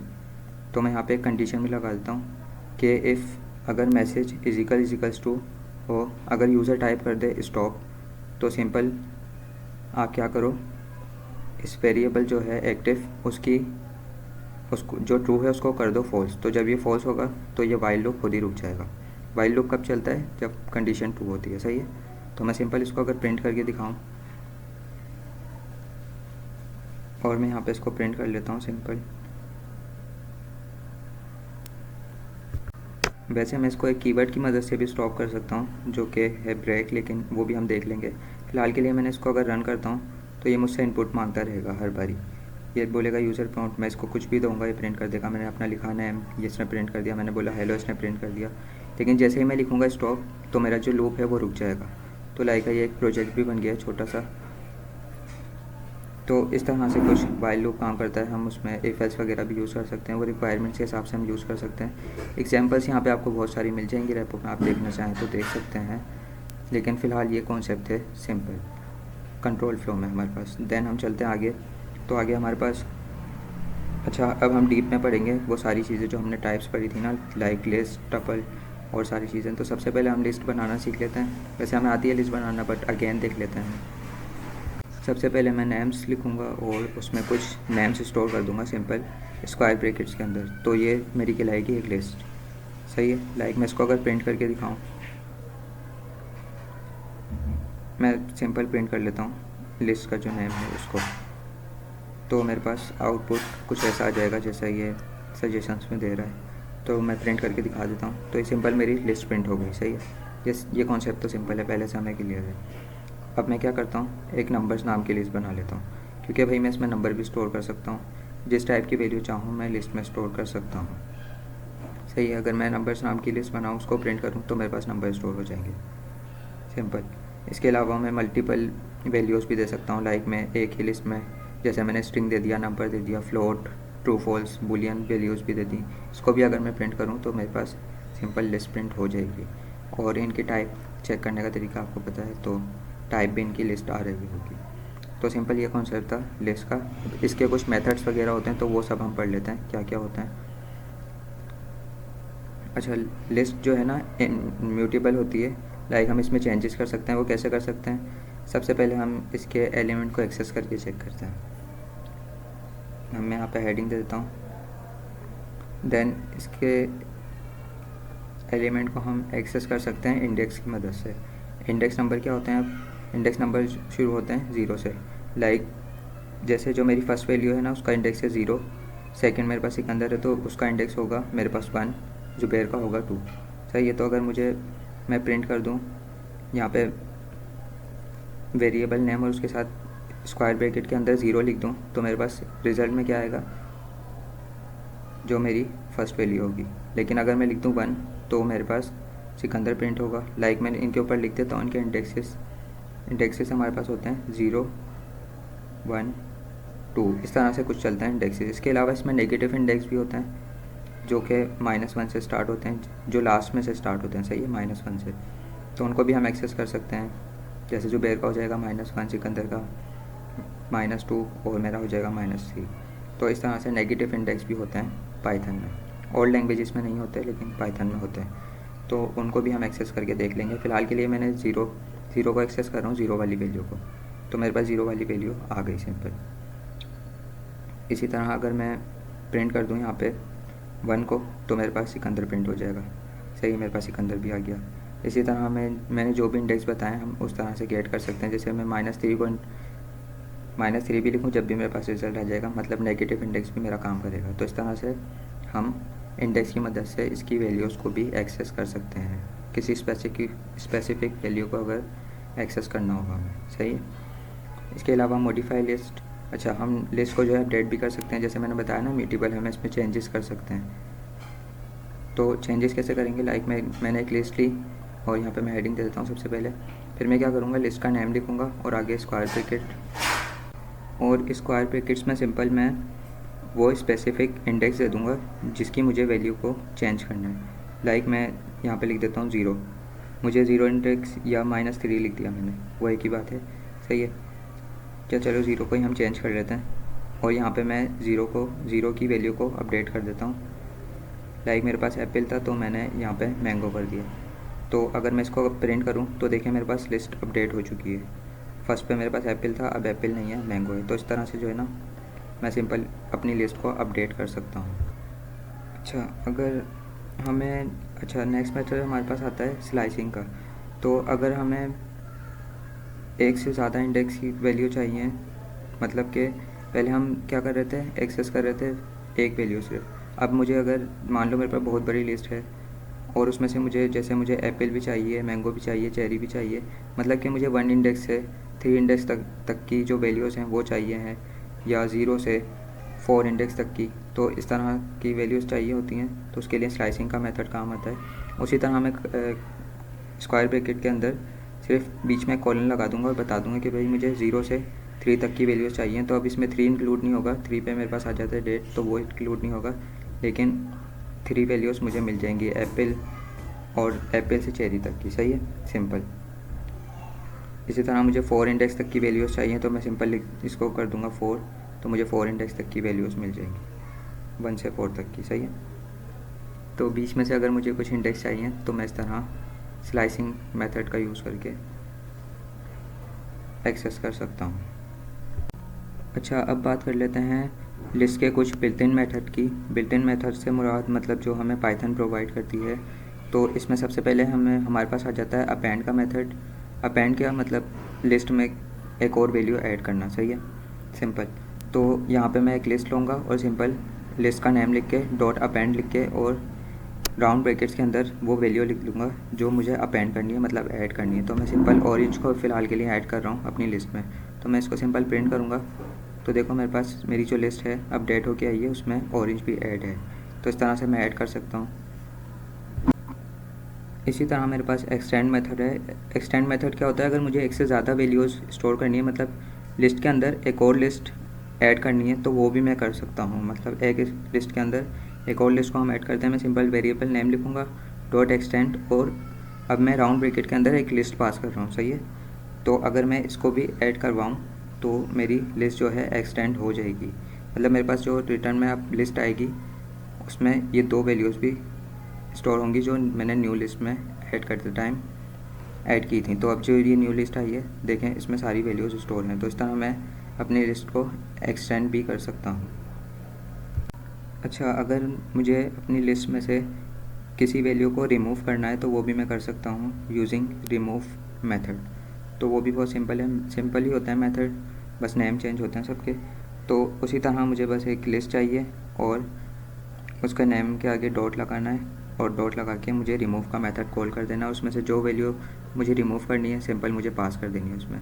लाइक मैं अपने केस में बनाना रिमूव कर देता हूँ। तो अगर मैं इसको रन करके दिखाऊँ तो यहाँ पे मेरे पास बनाना रिमूव हो चुका है। इसी तरह मैं अगर एप्पल को रिमूव करना चाह रहा हूँ तो मैं एप्पल पास कर दूँगा, तो मेरे पास एप्पल रिमूव हो जाएगा और 2 वैल्यूज़ आ जाएंगी। तो इस तरह मैं रिमूव भी कर सकता हूँ। और एक और तरीका भी होता है रिमूव करने का यूजिंग पॉप कीवर्ड, कीवर्ड नहीं मेथड। तो पॉप मेथड क्या करता है, ये हमारे इंडेक्स की बेस पे रिमूव करता है। मतलब मैं पॉप के अंदर एक इंडेक्स पास कर दूँगा और उस इंडेक्स पे जो भी वैल्यू होगी वो सिंपल रिमूव हो जाएगी। तो यहाँ पे मैं एक लिस्ट लेके उसी तरह पॉप मेथड को कॉल करता हूँ। उसमें मैं इंडेक्स पास कर रहा हूँ, मैं वैल्यू नहीं पास कर रहा। सही है। मैं इंडेक्स पास कर रहा हूँ 1 पे जो भी वैल्यू है आप उसको सिंपल रिमूव कर दो। तो अगर मैं लिस्ट को प्रिंट करूँ तो 1 इंडेक्स पे जो मेरे पास वैल्यू थी वो सिंपल रिमूव हो चुकी है। तो पॉप मेथड कुछ इस तरह काम करता है। हम बढ़ते हैं आगे, देखते हैं और कौन सा मेथड है हमारे पास। तो नेक्स्ट मेथड यहाँ पे मेरे पास है सॉर्टिंग का। तो हम अपनी लिस्ट में सॉर्टिंग भी कर सकते हैं। तो सॉर्टिंग तो बहुत तरीक़ों से हो सकती है, बट हम सिंपल अपने तरीके से समझते हैं ताकि हमें समझ आ सके कि किस तरह से हम कर सकते हैं। लाइक मैं एक लिस्ट ले लेता हूँ और नंबर की लिस्ट ले लेता हूँ। मैं चलें नंबर की लिस्ट ले लेता हूँ और उसमें मैं कुछ वैल्यूज़ स्टोर कर देता हूँ और फिर मैं उनको सॉर्ट करता हूँ। तो अब जो मेरे पास वैल्यूज़ हैं वो सॉर्ट नहीं है, मतलब 1 2 3 सीक्वेंस में नहीं है। तो मैं सिंपल सॉर्ट मेथड को अगर कॉल करूँ नंबर डॉट सॉर्ट, इस तरह मेथड को कॉल करूँ और फिर प्रिंट करूँ मैं अपने वेरिएबल मतलब अपनी लिस्ट को, तो देखो जो मेरे पास लिस्ट आई है वो उसके नंबर सभी सॉर्ट हो चुके हैं। इस तरह से मैं एक लिस्ट को सॉर्ट कर सकता हूँ, मतलब सीक्वेंस में ला सकता हूँ। सही है, जो उसकी वैल्यूज़ हैं। इसी तरह और बेसिस पे भी मैं इसको सॉर्ट कर सकता हूँ, लाइक लेंथ की बेस पे। तो वो सब भी हम देख लेते हैं। यहाँ पे इन्होंने एग्जांपल दी हुई है, उन्हीं को हम फॉलो कर लेते हैं। जैसे यहाँ पे इन्होंने बताया हुआ है कि आप अगर सॉर्ट मेथड के अंदर रिवर्स को ट्रू कर दोगे तो आपकी सॉर्टिंग जो है वो रिवर्स हो जाएगी, मतलब रिवर्स ऑर्डर के अंदर आ जाएगी वो सिंपल। जैसे 1 2 3 4 वो एंड में चले जाएगा। तो इसको भी हम चेक कर लेते हैं। लाइक मैंने सॉर्टिंग के अंदर रिवर्स को ट्रू कर दिया। अब मैं इसको अगर प्रिंट करूँ तो मेरे पास मेरी जो लिस्ट है वो सिंपल रिवर्स हो जानी चाहिए। तो मेरे पास रिवर्स हो चुकी है 1 2 3 4, लेकिन अब वो एंड में से स्टार्ट हो रही है। सही है। तो इस तरह रिवर्स कर सकता हूँ। इस तरह मैं लेंथ की बेस पे भी अपनी सॉर्टिंग कर सकता हूँ, वो भी मैं करके दिखा देता हूँ। लाइक मैं ले लेता हूँ यहाँ पे एक लिस्ट और उसमें मुझे क्या करना है, उसी तरह सॉर्ट के मेथड को कॉल करना है और उसमें की पास करनी है। की में हमें दे देना है LEN, मतलब लेंथ। मतलब ये लेंथ की बेस पे हमें हमारी सॉर्टिंग कर देगा। तो होगा क्या, एप्पल जैसे है, एप्पल में 5 की वर्ड है ना, तो ये पहले आ जाएगा और जो फिर आगे की वैल्यूज़ हैं उनमें देखें 6 की वो वर्ड्स हैं तो वो बाद में चली जाएंगी। इस तरह से लेंथ की बेस पे सॉर्ट हो गया हमारे पास। तो ये सिंपल कॉन्सेप्ट था सॉर्टिंग का, और आगे एग्जांपल है, आप लोग एक्सप्लोर करना चाहें तो कर सकते हैं। लाइक मैं अच्छा, यहाँ पे हम रिवर्स जो है रिवर्स कीवर्ड की मदद से भी कर सकते हैं अपनी लिस्ट को। जैसे हमने सॉर्टिंग की थी तो फिर हमने सॉर्टिंग को रिवर्स कर दिया था। इस तरह अगर मैं किसी लिस्ट को रिवर्स करना चाह रहा हूँ तो मैं रिवर्स कीवर्ड की मदद से भी कर सकता हूँ। कीवर्ड बोल रहा हूँ मेथड की मदद से। लाइक मैं यहाँ पे एक लिस्ट ले लेता हूँ और फिर उस पर सिंपल जिस तरह और मेथड यूज़ किए हैं उसी तरह मैं रिवर्स का मेथड यूज़ कर देता हूँ। तब होगा क्या, मेरी जो लिस्ट है वो रिवर्स हो जाएगी। लाइक मैं प्रिंट करके दिखा देता हूँ तो देखें यहाँ पे मेरी लिस्ट रिवर्स हो चुकी है। इस तरह हम रिवर्स मेथड का यूज़ कर सकते हैं। अच्छा, आगे बढ़ें तो यहाँ पे इन्होंने बताया हुआ है कि हम आइटरेटिंग अवर लिस्ट, अच्छा हम लूप भी चला सकते हैं अपनी लिस्ट पे जो कि हमें आता है, बट अगेन मैं चला के दिखा देता हूँ। लाइक मैं एक लिस्ट ले लेता हूँ और उस पर मैं लिखूँगा सिंपल 4, और यहाँ पे वेरिएबल में नेम में कुछ भी दे सकता हूँ, ABC। फ़िलहाल मैं आई दे देता हूँ, आई इन, और आगे मैं अपने लिस्ट का नेम दे दूँगा कि भाई इन नेम्स पे लिस्ट वो लूप चला दो सिंपल, और मैं प्रिंट कर दूँगा आई को जो मैंने वेरिएबल बनाया है सिंपल। तो अगर मैं प्रिंट करूँ तो मेरे पास लूप में जो मेरे नेम्स हैं वो प्रिंट हो चुके हैं। और आगे हम क्या कर सकते हैं इसमें मज़ीद, चाहे आई थिंक इतना काफ़ी है। और टपल स्टार्ट हो गया है हमारा, तो हम अब टपल को देख लेते हैं। अच्छा, सबसे पहले मैं हेडिंग दे देता हूँ। अच्छा, टपल कहाँ से स्टार्ट हो रहा है हमारा, अच्छा लिस्ट कॉम्प्रिहेंशन भी हमारा है क्या, तो पहले हम वो देख लेते हैं। मैं लिस्ट कॉम्प्रिहेंशन की हेडिंग दे देता हूँ। अच्छा, लिस्ट कॉम्प्रिहेंशन ना हमारे पास बहुत मज़े की चीज़ है। जैसे मैं एक लिस्ट बना लेता हूँ एम्प्टी, और मैं सिंपल एक फॉर लूप ले रहा हूँ और उसमें एक रेंज ले रहा हूँ नंबर्स की, सही है, 1 से 11 तक। और देन मैं यहाँ पे क्या कर रहा हूँ, अपेंड कर रहा हूँ नम के अंदर, सॉरी यहाँ पे पहले कंडीशन लगा देता हूँ मैं बोल देता हूँ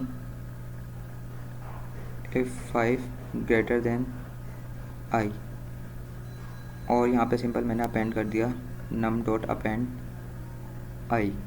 क्या भाई ये जो आपका फॉर लूप है ये 5 से ग्रेटर वाले जो भी नंबर है वो सिंपल लिस्ट में प्रिंट हो जाए, और ये जो हमारी रेंज है ये सिर्फ 5 तक चलेगी, सही है। मतलब जो हमारा लूप है वो 5 तक चलेगा और हमें लिस्ट में प्रिंट होके मिल जाएंगी ये सारी चीज़ें। तो ये प्रिंट क्यों नहीं हुई, अच्छा मुझे प्रिंट करना है यहाँ पे, सॉरी मैं प्रिंट करता हूँ तो यहाँ पे मेरे पास लिस्ट प्रिंट हो गई मेरी, सही है। लेकिन ये जो काम मैंने इतना लंबा किया है ना, ये लिस्ट कॉम्प्रिहेंशन से मैं एक ही लाइन में कर सकता हूँ। लाइक मैंने अपेंड अपेंड जो भी कंडीशंस वगैरह दी है वो सब मैं एक लाइन में दे सकता हूँ। लिस्ट कॉम्प्रिहेंशन से करते हैं, सबसे पहले मुझे एक वेरिएबल बनाना पड़ेगा, देन एम्प्टी लिस्ट। सबसे पहले हमने यही किया था एम्प्टी लिस्ट। अब जो आगे का काम है ना वो हम सारा एक ही लिस्ट के अंदर कर सकते हैं, ये कहलाता है लिस्ट कॉम्प्रिहेंशन।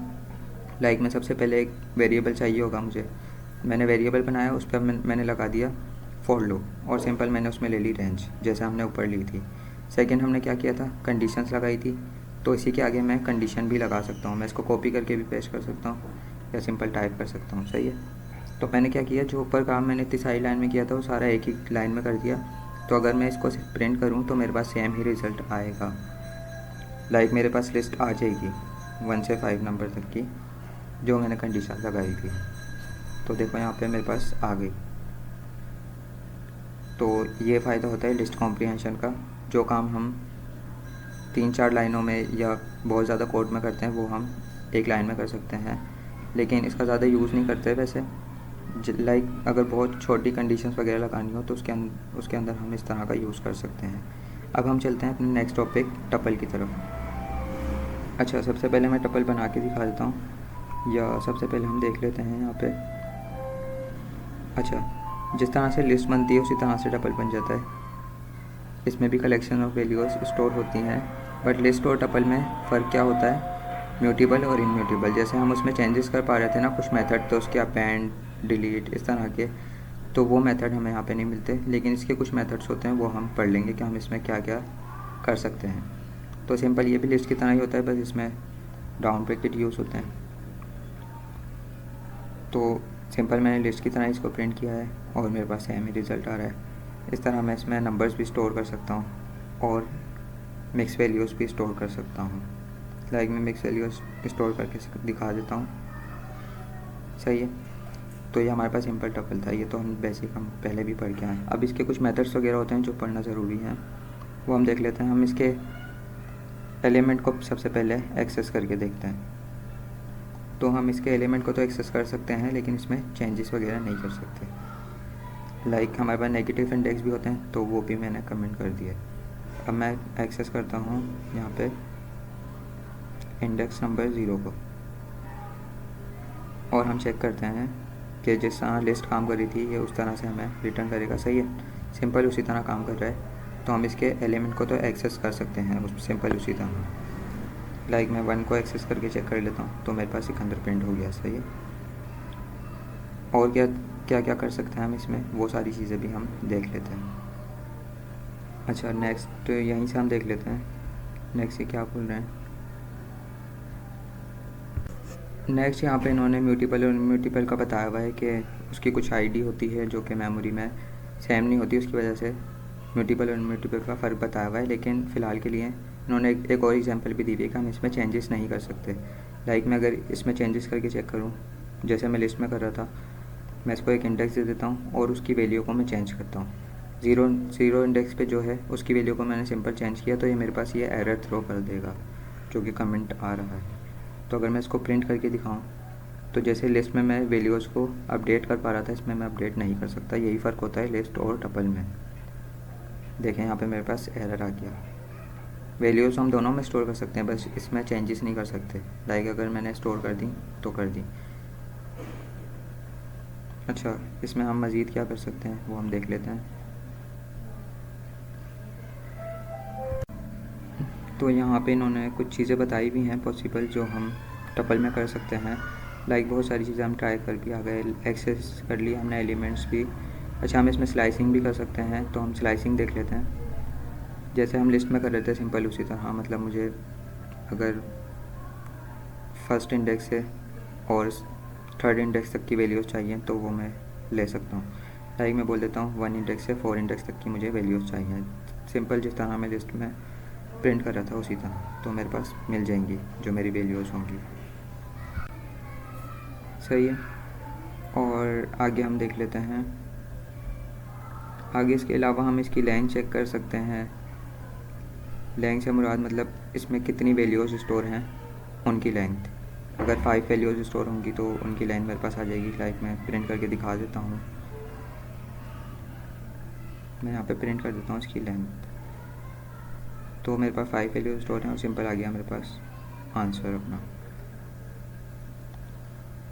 और इसके अलावा मैं इस पर फॉर लूप चला सकता हूँ, जिस तरह मैं लिस्ट पे चला रहा था सेम उसी तरह। लाइक मैं यहाँ पे लिखूँगा 4 और मैं ऊपर वाली टपल पे चला रहा हूँ अपना फॉर लूप।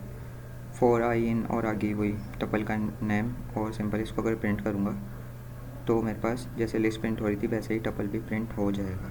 इसके अलावा हमने इन ऑपरेटर तो पढ़ा है कि वैल्यूज़ को चेक करने के लिए। जैसे यहाँ पे मैं पूछ लेता हूँ कि मेरे टपल में मैं प्रिंट कर लेता हूँ कि बनाना इन फ्रूट्स, क्या मेरे फ्रूट्स के टपल में बनाना मौजूद है, तो ये मुझे सिंपल रिटर्न कर देगा ट्रू। तो इन कीवर्ड से हम पता लगा सकते हैं कि वैसे हमने पढ़ा था डीप में स्टार्ट में भी, कोई और मुझे फ्रूट पूछना है तो वो मैं सिंपल पूछ सकता हूँ जो कि स्टोर नहीं है, तो इसने मुझे फॉल्स रिटर्न कर दिया।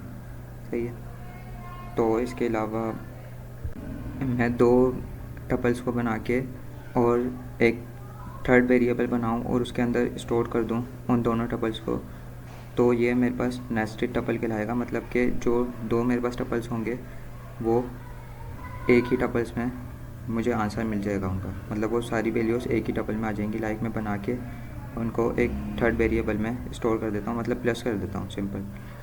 तो अगर मैं इसको प्रिंट करूँ थर्ड वेरिएबल को जो मैंने बनाया है, तो सिंपल मेरे पास एक लिस्ट टपल आ जाएगा जिसमें वो सारी वैल्यूज़ मौजूद होंगी जो ऊपर 2 टपल्स में मौजूद थी। तो इस तरह का भी मैं कुछ कर सकता हूँ टपल्स में। इसी तरह हमारे पास नेस्टेड टपल का एक और एग्जांपल है।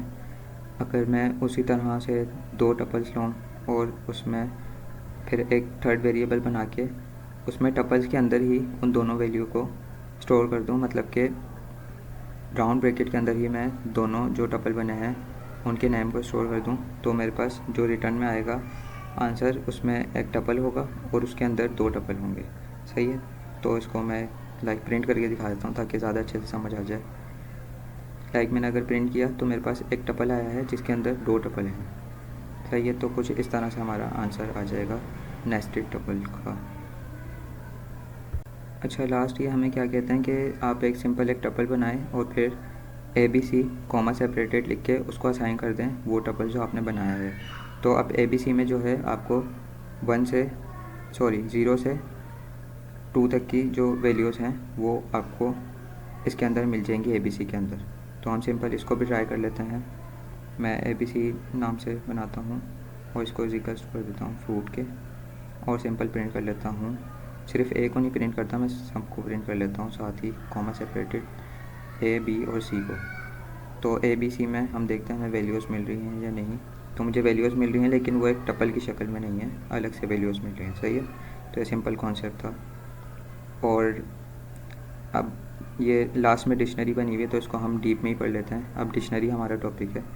इसके अलावा यहाँ पे टपल कॉम्प्रिहेंशन भी होता है, तो वो आप सिंपल एक्सप्लोर कर सकते हैं। जिस तरह लिस्ट कॉम्प्रिहेंशन था उसी तरह होगा सिंपल।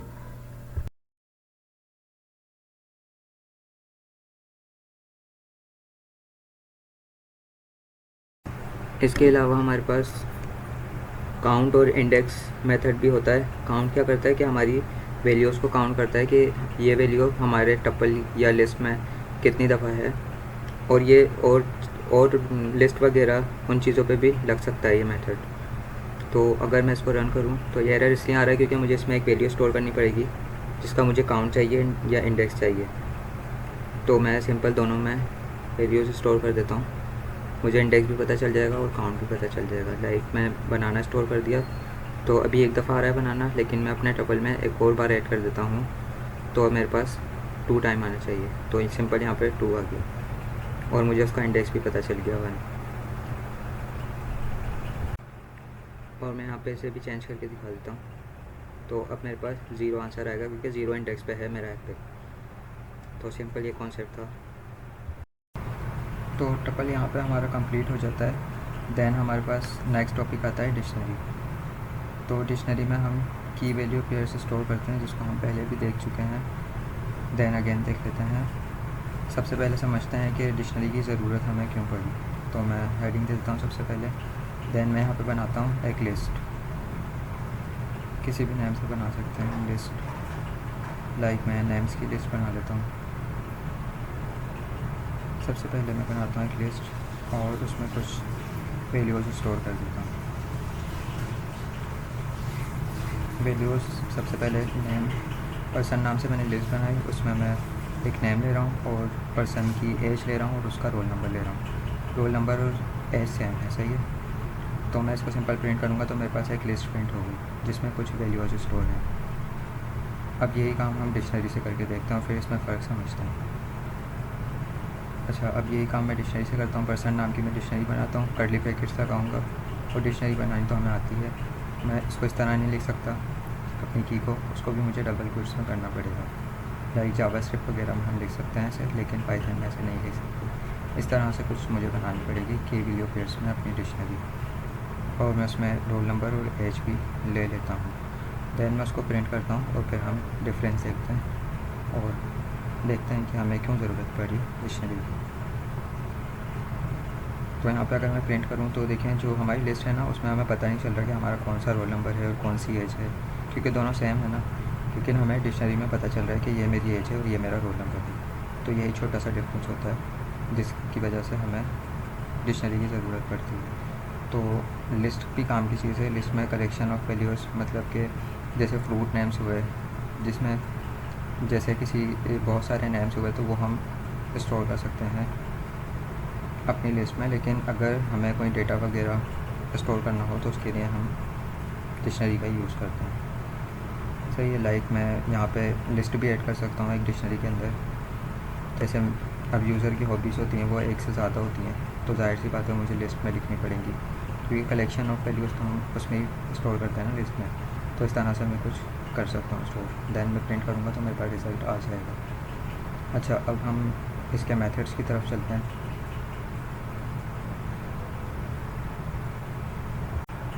तो यहाँ पे सबसे पहले हम डिक्शनरी की वैल्यूज़ को एक्सेस करके चेक करते हैं, देन उसको मॉडिफाई मतलब उसमें चेंजेस करके चेक करते हैं, क्योंकि ये एक म्यूटेबल है। तो इसमें हम लिस्ट की तरह एक्सेस नहीं कर सकते, इसमें थोड़ा डिफरेंट पे होता है, बट इसमें हम चेंजेस वगैरह कर सकते हैं क्योंकि ये एक म्यूटेबल टाइप्स है। सही है। तो सबसे पहले मैं इसका एलिमेंट अगर एक्सेस करूँ इंडेक्स नंबर से, तो मेरे पास एक्सेस नहीं होगा। जैसे सजेशंस में बोल रहा है उसी तरह मुझे करना पड़ेगा। लाइक मैंने 0 इंडेक्स दिया तो नहीं हुआ, क्योंकि ये इंडेक्स पे काम नहीं करता। मुझे सिंपल अपनी की का नेम देना है और उसकी जो वैल्यू होगी वो मेरे पास आ जाएगी। लाइक मैंने नेम लिखा तो मेरे पास नेम आ गया। इसी तरह अगर मुझे एज चाहिए तो मैं सिंपल लिखूँगा एज और मेरे पास एज आ जाएगी। तो इंडेक्स नंबर नहीं देना होता। डिक्शनरी में कुछ इस तरह से एक्सेस करते हैं हम वैल्यूज़। और सेकंड, हम इसको मॉडिफाई भी कर सकते हैं, लेकिन उससे पहले ये गेट का मेथड होता है। इस तरह भी हम इसकी वैल्यूज़ को एक्सेस कर सकते हैं यूजिंग गेट मेथड। और आई थिंक एक से ज़्यादा भी कर सकते हैं, नहीं एक ही कर सकते हैं। खैर, इस तरह से कुछ हम एक्सेस कर सकते हैं और फिर मॉडिफाई करके हम चेक कर लेते हैं क्या हम इसमें चेंजेस कर सकते हैं डिक्शनरी में। मैं इसको कमेंट कर देता हूँ और यहाँ पे इन्होंने बोला हुआ है, पहले मैं इनकी हेडिंग कॉपी कर लेता हूँ मॉडिफाई, और देन हम चेंजेस करके चेक करते हैं।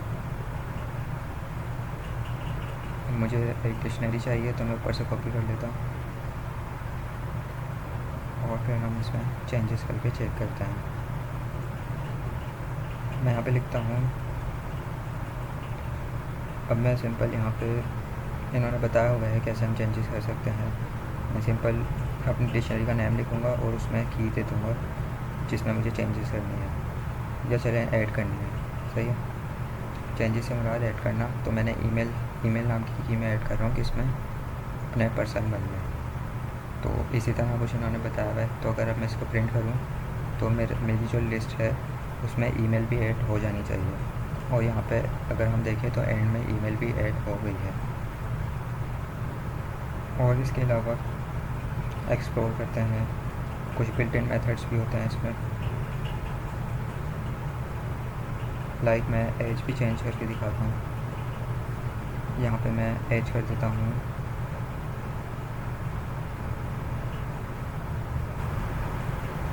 और अगर मैं इसको प्रिंट करूँ तो मेरे पास एज भी चेंज हो गई।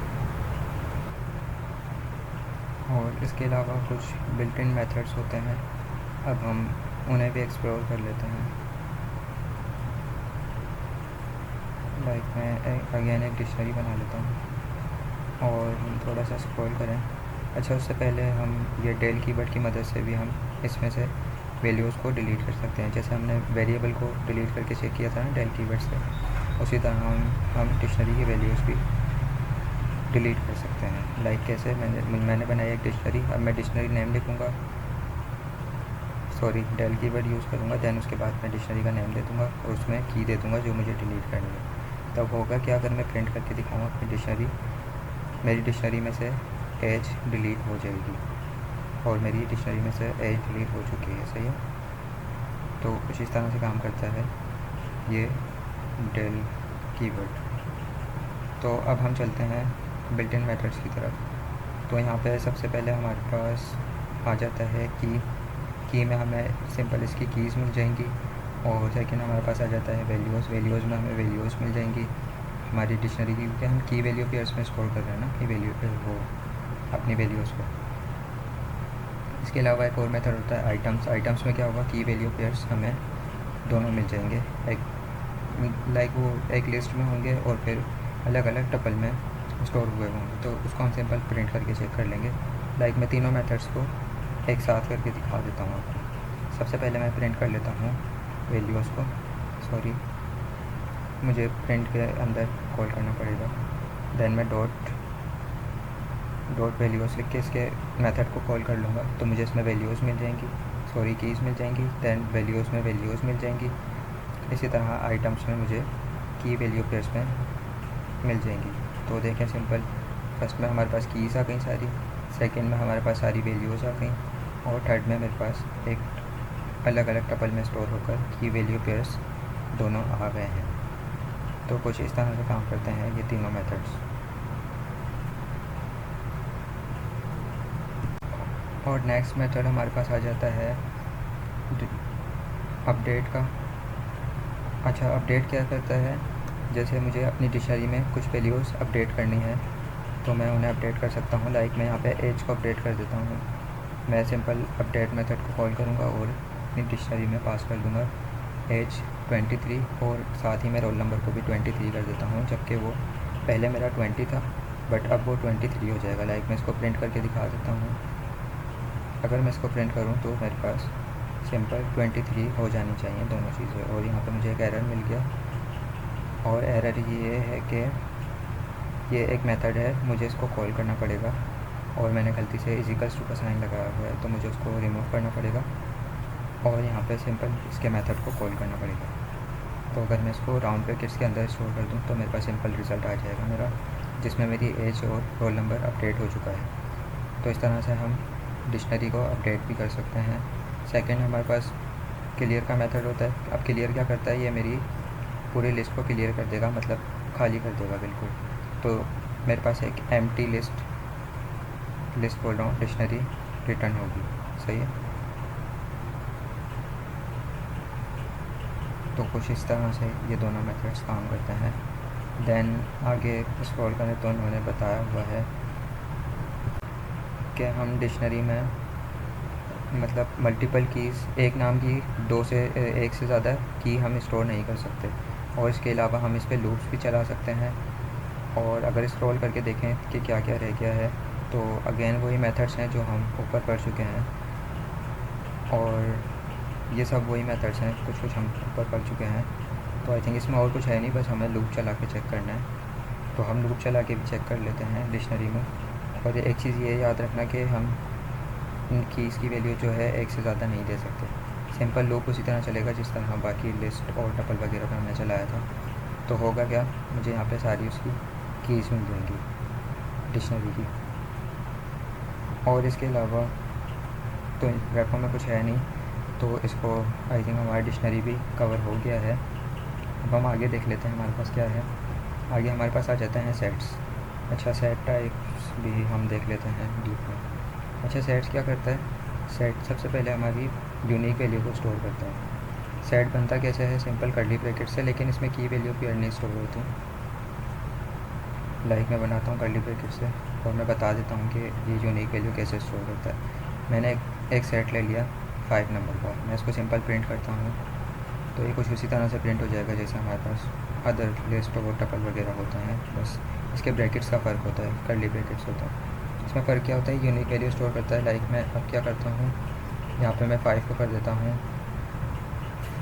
4 टाइम ऐड कर दिया मैंने, और 4 को भी ऐड कर दिया 2 टाइम। तो इस तरह से मैंने मल्टीपल टाइम स्टोर कर दिया कुछ वैल्यूज़ को। लेकिन ये क्या करेगा, ये यूनिक वैल्यू भी उठाएगा। 5 मेरे पास कितनी दफ़ा स्टोर था, बट इसने मुझे एक ही बार रिटर्न किया। तो कुछ इस तरह से ही काम करता है सेट। इसमें हमेशा यूनिक वैल्यू स्टोर होती हैं और मैं इसमें चेंजेस नहीं कर सकता। लाइक मैं चेंजेस करने की कोशिश करता हूँ, मैं सिंपल 0 इंडेक्स पे वैल्यू अपडेट करने की कोशिश करता हूँ। मैं इसको कर देता हूँ 10। मैं कहता हूँ कि भाई मेरी 0 इंडेक्स पे जाओ और उसकी वैल्यू को कर दो 10। तो अगर मैं इसको प्रिंट करूँ तो मेरे पास एरर आ जाएगा।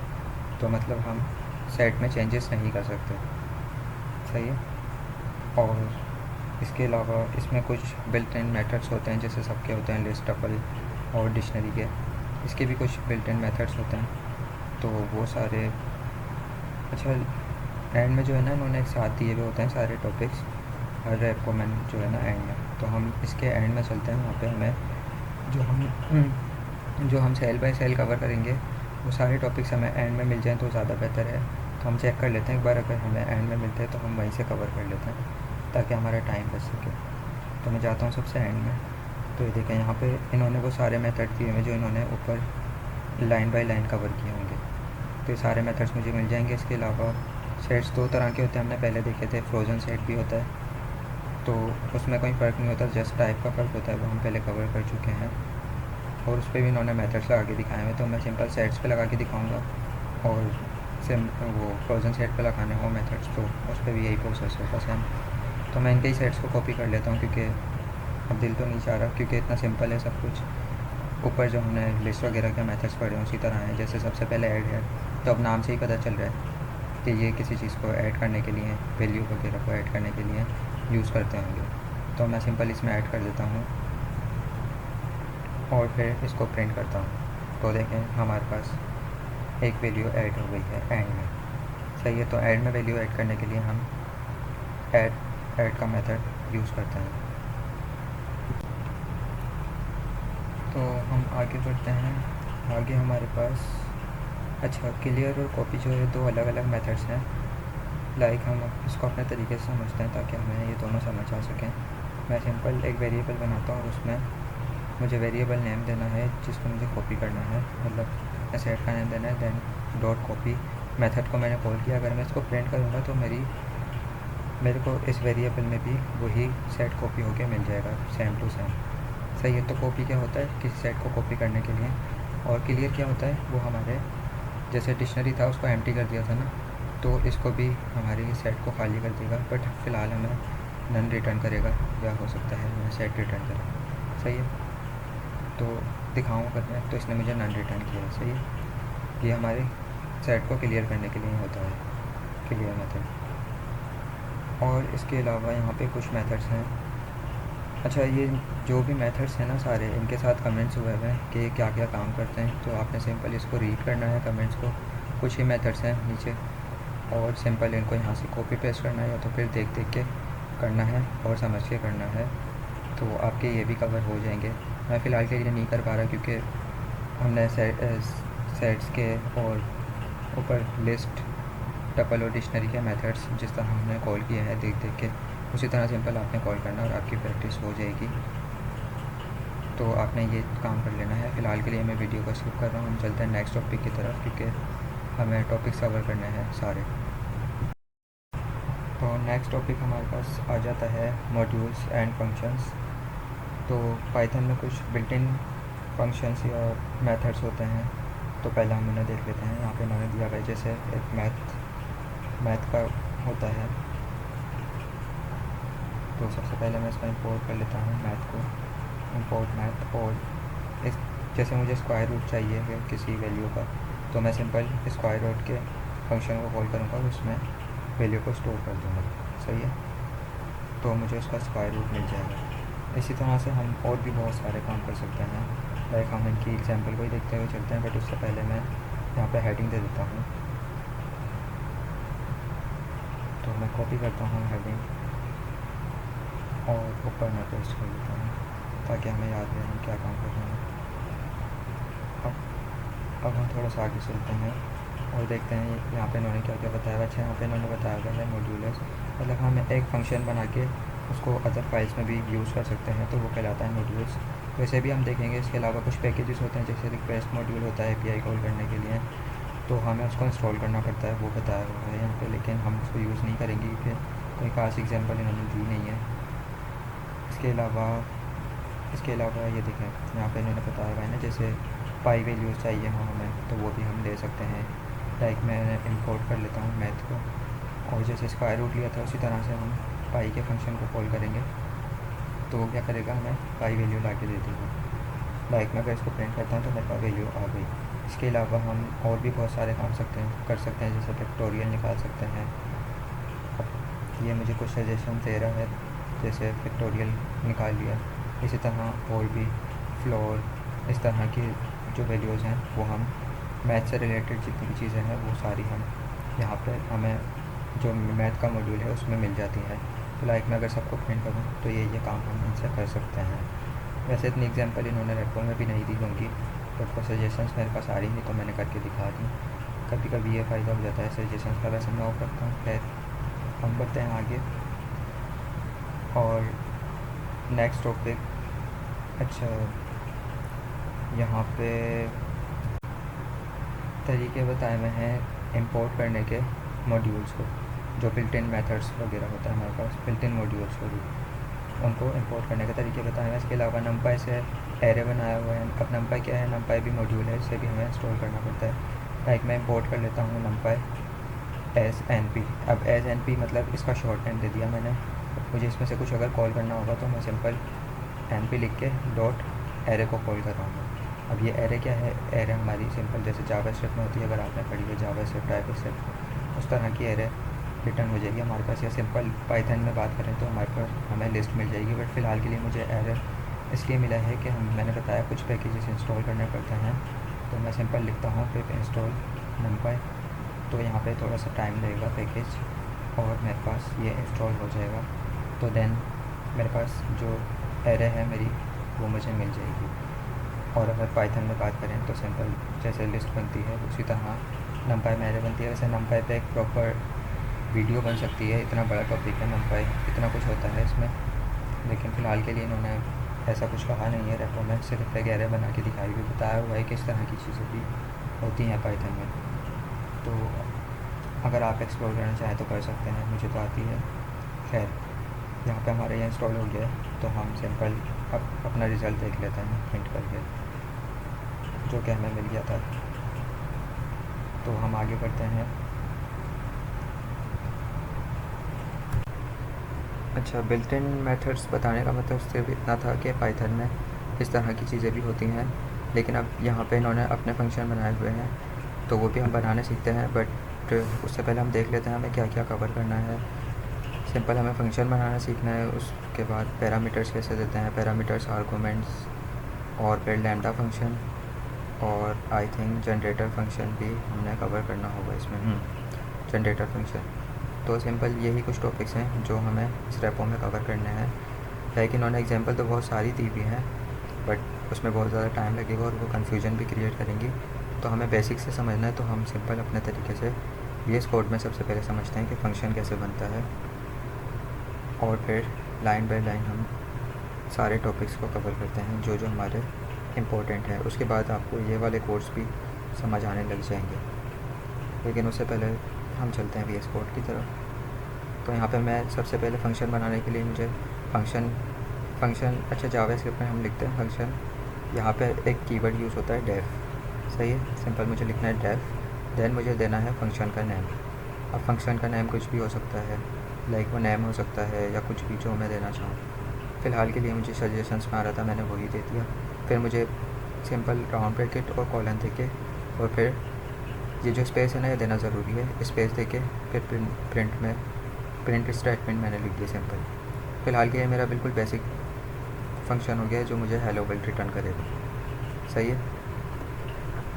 तो अगर मैं इसको प्रिंट किया तो मेरे पास रिज़ल्ट नहीं आया, उसका रीज़न ये है फंक्शन को हमेशा कॉल करना पड़ता है। तो मैं इसको कॉल कर लेता हूँ।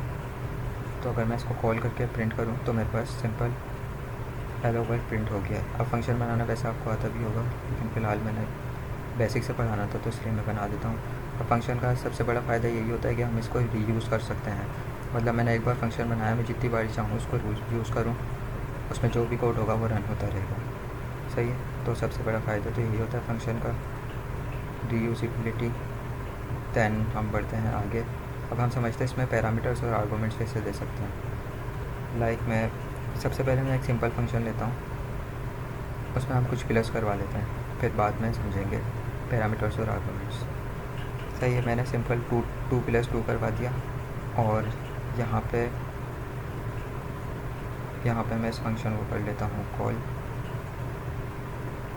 और अगर मैं इसको कॉल करूँ तो मेरे पास आंसर नहीं आएगा। उसका रीज़न ये है, अगर मैं दिखाऊँ, उसका रीज़न ये है कि एक कीवर्ड होता है रिटर्न, मुझे वो यूज़ करना पड़ेगा। फंक्शन हमेशा कुछ रिटर्न करता है, ये बात आपने याद रखनी है, सही है। सिंपल प्रिंट स्टेटमेंट होती तो मैं सिंपल लिख देता, लेकिन अगर मैं रिटर्न यूज़ करूँगा तो मुझे इसको कॉल भी इस तरह से नहीं करना है रिटर्न में, लाइक डायरेक्टली कोड नहीं करना है, एक वेरिएबल के अंदर इसको कॉल करना है और फिर वो वेरिएबल प्रिंट कर देना है कुछ इस तरह से। तो मेरे पास रिज़ल्ट आ गया। अब ये क्या कर रहा है, सिंपल एक एडिशन कर रहा है 2 + 2 का। तो ऐसा कुछ हो कि डायनामिक वैल्यूज़ में स्टोर हों, लाइक मैं जितनी बार फंक्शन को कॉल करूँ उतनी बार मैं कुछ न्यू वैल्यूज़ को एडिशन करवा सकूँ। तो अब हम वो कैसे कर सकते हैं वो हम देखते हैं। लाइक मैं फ़ंक्शन बना लेता हूँ, पैरामीटर्स और आर्गुमेंट सब समझते हैं। अब मैं फ़ंक्शन बना रहा हूँ ऐड नाम से, उसमें मैं 2 पैरामीटर्स दे रहा हूँ। पैरामीटर्स कहाँ देता हम, राउंड ब्रैकेट्स के अंदर, सही है। नेम के बाद एक्स वाई मैंने दे दिया, देन मैं रिटर्न करवा रहा हूँ एक्स प्लस वाई। तो भाई एक्स वाई में जो भी वैल्यूज़ आएँ वो सिंपल प्लस हो जाए। अब एक्स वाई में वैल्यूज़ जब आएंगी जब हम इसको कॉल करेंगे, लाइक मैंने इसको कॉल किया और उसमें 2 वैल्यूज़ दे दी, तो अब ये प्लस हो जाएंगी सिंपल। लाइक मैं अगर इसको प्रिंट करूँ तो ये रिज़ल्ट इसलिए नहीं दे रहा क्योंकि मुझे इसको वेरिएबल में कॉल करना पड़ेगा, देन उस वेरिएबल को प्रिंट करना पड़ेगा। तो मैं रिज़ल्ट नाम से किसी भी नाम से वेरिएबल बना के उसमें सिंपल इसको अगर प्रिंट करूँ तो मेरे पास एडिशन हो गया। अब मैं इसको जितने टाइम चाहूँ कॉल करूँ और उसमें जो मुझे नंबर प्लस करवाना है मैं करवा सकता हूँ। इसी तरह से मैं माइनस का भी फंक्शन बना सकता हूँ। तो ये फ़ायदा होता है फंक्शन का, हम उन्हें रीयूज़ वगैरह भी कर सकते हैं। तो अब मैं अगेन यहाँ पे एक फ़ंक्शन बना लेता हूँ ताकि हमें पैरामीटर्स और आर्गुमेंट्स अच्छे से क्लियर हो सके। मैंने सिंपल एक फ़ंक्शन बनाया और उसमें प्रिंट स्टेटमेंट यूज़ की है, बट 2 मैंने डायनामिक वैल्यूज़ दी हैं, नेम और एज। तो जब भी मैं इस फंक्शन को कॉल करूँगा, अब मैं इसको डायरेक्टली कॉल कर सकता हूँ क्योंकि रिटर्न मैंने नहीं यूज़ किया, तो मैं हर बार डायनामिक वैल्यू दे सकता हूँ। मतलब मैंने यहाँ पे देखें एज और नेम अलग दिया, देन मैं इसको अगर अगेन कॉल करूँ और फिर उसमें एज और नेम अलग दे सकता हूँ। इस तरह से मैंने डायनामिक वैल्यूज़ रखी हैं कुछ, तो हर बारी मैं कॉल करके वैल्यूज़ भी इनको चेंज कर सकता हूँ, मेरे पास हर बारी सही आंसर मिल जाएगा मुझे। तो इस तरह से हम फंक्शन को रीयूज़ कर सकते हैं। आई थिंक अब आपको थोड़ा क्लियर हुआ होगा। तो हम बढ़ते हैं आगे। सिंपल ये कॉन्सेप्ट तो था फंक्शंस, पैरामीटर्स, आर्गुमेंट्स का। अब हम पढ़ते हैं लैम्डा फंक्शन के बारे में। अच्छा, लैम्डा फंक्शन क्या है? जो काम हम मतलब 3-4 लाइनों में कर रहे हैं वो एक लाइन में भी हो सकता है। लैम्डा फंक्शन लाइक एक ही लाइन में जो है हम पैरामीटर्स भी दे सकते हैं, आर्गुमेंट्स भी, ये सब कर सकते हैं। सिंपल ना समझ लें। लाइक मैं लिखूँगा लैम्डा, देन उसके बाद जो मैंने ये दिए हैं कॉमा सेपरेटेड, ये इसके हो गए पैरामीटर्स। देन मुझे रिटर्न लिखने की भी ज़रूरत नहीं, जस्ट मैं कॉलन लगाऊंगा और जो मुझे प्लस करना है या माइनस करना है वो मैं लिख दूंगा। मतलब ये आगे की मेरी समझे बॉडी हो गई, सही है। तो बॉडी में मैंने बता दिया। तो अब ये लैम्डा फंक्शन एनोनिमस फंक्शन, इसका कोई नेम नहीं होता, तो मैं सिंपल इसको एक वेरिएबल में स्टोर करना पड़ेगा। और अगर मैं उस वेरिएबल को कॉल करूँ और डायनामिक वैल्यूज़ उसमें दूँ तो ये सिंपल मेरे उनको एडिशन कर देगा वैल्यूज़ को, सही है। तो सिंपल लैम्डा फंक्शन कुछ इस तरह से काम करता है। लाइक बहुत छोटी स्टेटमेंट जहाँ पे बहुत छोटा काम अंजाम देना हो वहाँ पे हम इसको यूज़ कर सकते हैं लैम्डा फंक्शन को। एक ही लाइन में हमारा मतलब कोड को जो है कम कर देता है और रीडेबल बना देता है। बाकी इसका ज़्यादा कोई यूज़ नहीं है, सिंपल आप दूसरा फंक्शन भी यूज़ कर सकते हैं। क्या अब हम चलते हैं जनरेटर फंक्शन की तरफ। अच्छा, जनरेटर फंक्शन क्या होता है? जनरेटर फंक्शन उसी तरह बनता है, लाइक हम सिंपल लेके चलते हैं। मैं बनाता हूँ डेफ और कोई भी नेम दूँगा और राउंड ब्रैकेट लगा के कॉलन, लेकिन इसमें जो है ना रिटर्न नहीं होता है, यील्ड कीवर्ड होता है। अब ये यील्ड क्या करता है वो हम देख लेते हैं। लाइक मैं लिखता हूँ यील्ड 1, यील्ड 2, यील्ड 3। अब अगर मैं इसको फंक्शन को कॉल करूँ तो ये सिंपल इस तरह से कॉल भी नहीं होता जिस तरह से हमारा नॉर्मल फंक्शन कॉल होता है। लाइक मैं इसको वेरिएबल में भी अगर स्टोर करके कॉल करूँ तब भी ये मुझे आंसर नहीं देगा। उसका रीज़न क्या है? एक कीवर्ड होता है नेक्स्ट, उसकी मदद से ना हम इसको कॉल कर सकते हैं। लाइक जैसे मुझे सजेशंस में बता रहा था, तो अगर मैं इसको प्रिंट करूं एक नेक्स्ट कीवर्ड की मदद से, नेक्स्ट का मेथड कॉल करूंगा, उसमें मैं रख दूंगा अपने फंक्शन को, सही, जो मैंने वेरिएबल बनाया था, मतलब वेरिएबल में ही कॉल किया हुआ है ना फंक्शन को, तो उस वेरिएबल को मैंने इसमें रखा, तो अब मेरे पास आंसर आ गया। लेकिन मेरे पास रिटर्न क्या हुआ? यील्ड 1। अगर मैं इसको नेक्स्ट टाइम कॉल करूँगा तो यील्ड 2, यील्ड 3, इस तरह से कुछ काम करता है जनरेटर फंक्शन। यानी यील्ड जो है ना ये याद रखता है कि मैंने पहले क्या रिटर्न किया था, यील्ड 1, यील्ड 2, इस तरह से कुछ यील्ड कीवर्ड काम करता है। और अगर मैंने इसको 4 टाइम कॉल किया तो इसने मुझे एरर दे दिया क्योंकि यील्ड सिर्फ 3 टाइम है।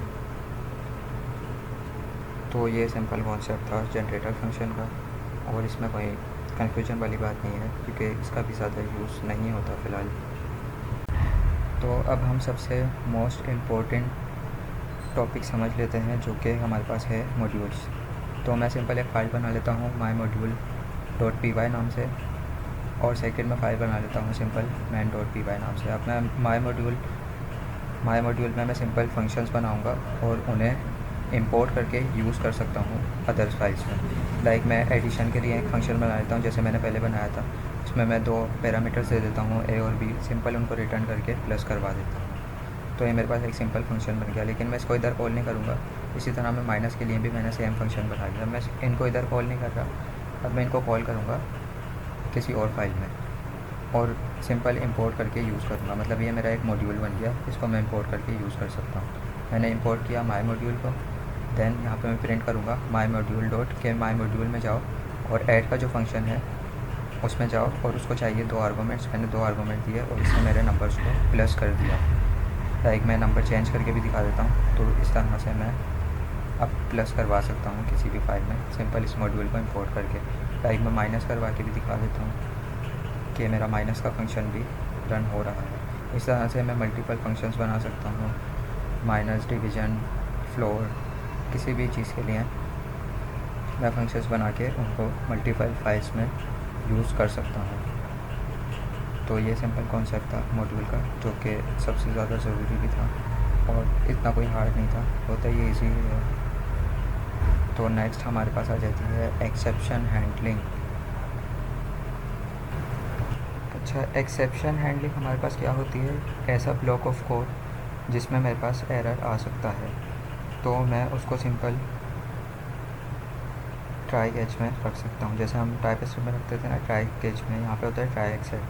तो यहाँ पे एक इमेज भी दी हुई है जहाँ पे इन्होंने बताया हुआ है कि एक बेस क्लास होती है एक्सेप्शन, और उसके अंदर भी कुछ क्लासेस होती हैं। तो इससे हमें ज़्यादा डीप में समझने की ज़रूरत नहीं है, बट याद रखने के लिए सही है कि एक बेस क्लास होती है, उसके अंदर भी कुछ क्लासेस होती हैं।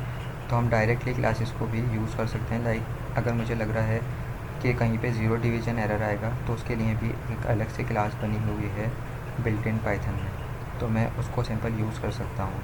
इसी तरह से और भी क्लासेस होती हैं, तो छोटी छोटी क्लासेस हैं, तो मैं इनको डायरेक्टली भी यूज़ कर सकता हूँ अगर मुझे पता हो कि यही एरर आएगा। वरना मैं सिंपल जैसे हम टाइपिस्क्रिप्ट में हैंडल करते थे एरर ट्राई कैच से, उस तरह से मैं हैंडल कर सकता हूँ, लेकिन इसमें होता है ट्राई एक्सेप्ट। लाइक मैं एक वेरिएबल बनाता हूँ और उसको सिंपल प्रिंट कर देता हूँ, तो मेरे पास आंसर आ जाएगा। बट मान लो कि मेरे पास वेरिएबल नहीं है, तो ऐसे में तो मेरे पास एरर आ जाएगा ना। अब ये मेरे पास समझ लो एक कोड हो गया जिसमें मेरे पास एरर आ सकता है, और फ़िलहाल के लिए आ गया। वैसे तो हम API कॉल वगैरह करते हैं तो वहाँ पे आते हैं एरर।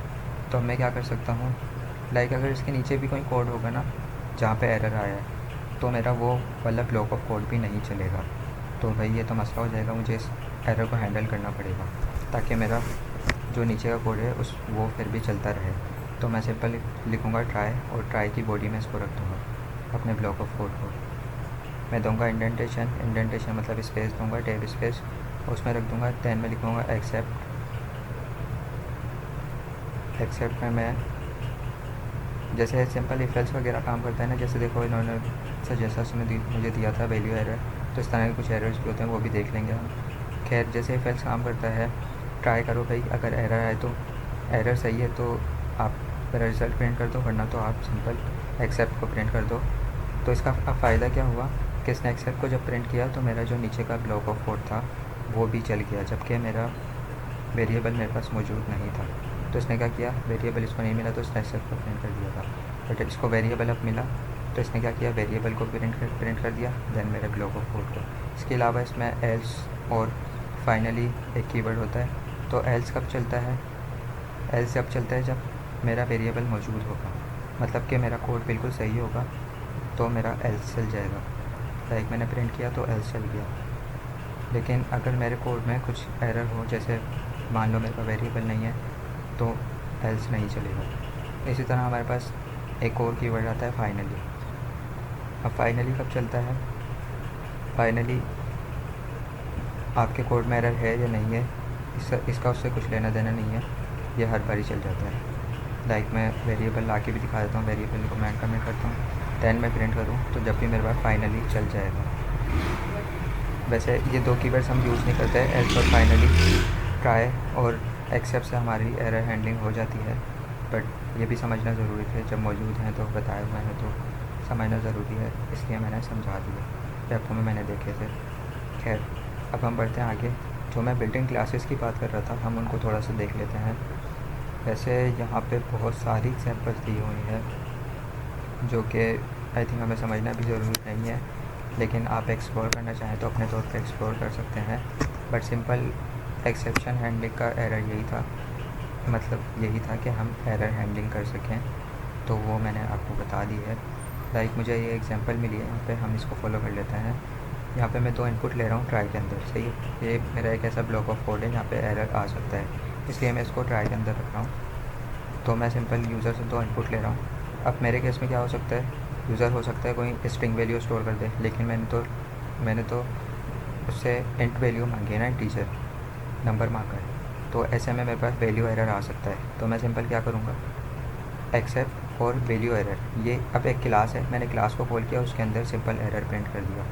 तो जहाँ पे मुझे पता है कि इस तरह के एरर्स आ सकते हैं, तो मैं इसकी बिल्ट इन क्लासेस भी कॉल कर सकता हूँ। जैसे ज़ीरो डिवीज़न एरर भी इसमें आ सकता है, क्योंकि भाई 2 नंबर मैंने मांगे, अब यूज़र आके लिख रहा है 10 को डिवाइड कर दो 0 से, तो वो तो नहीं होगा ना।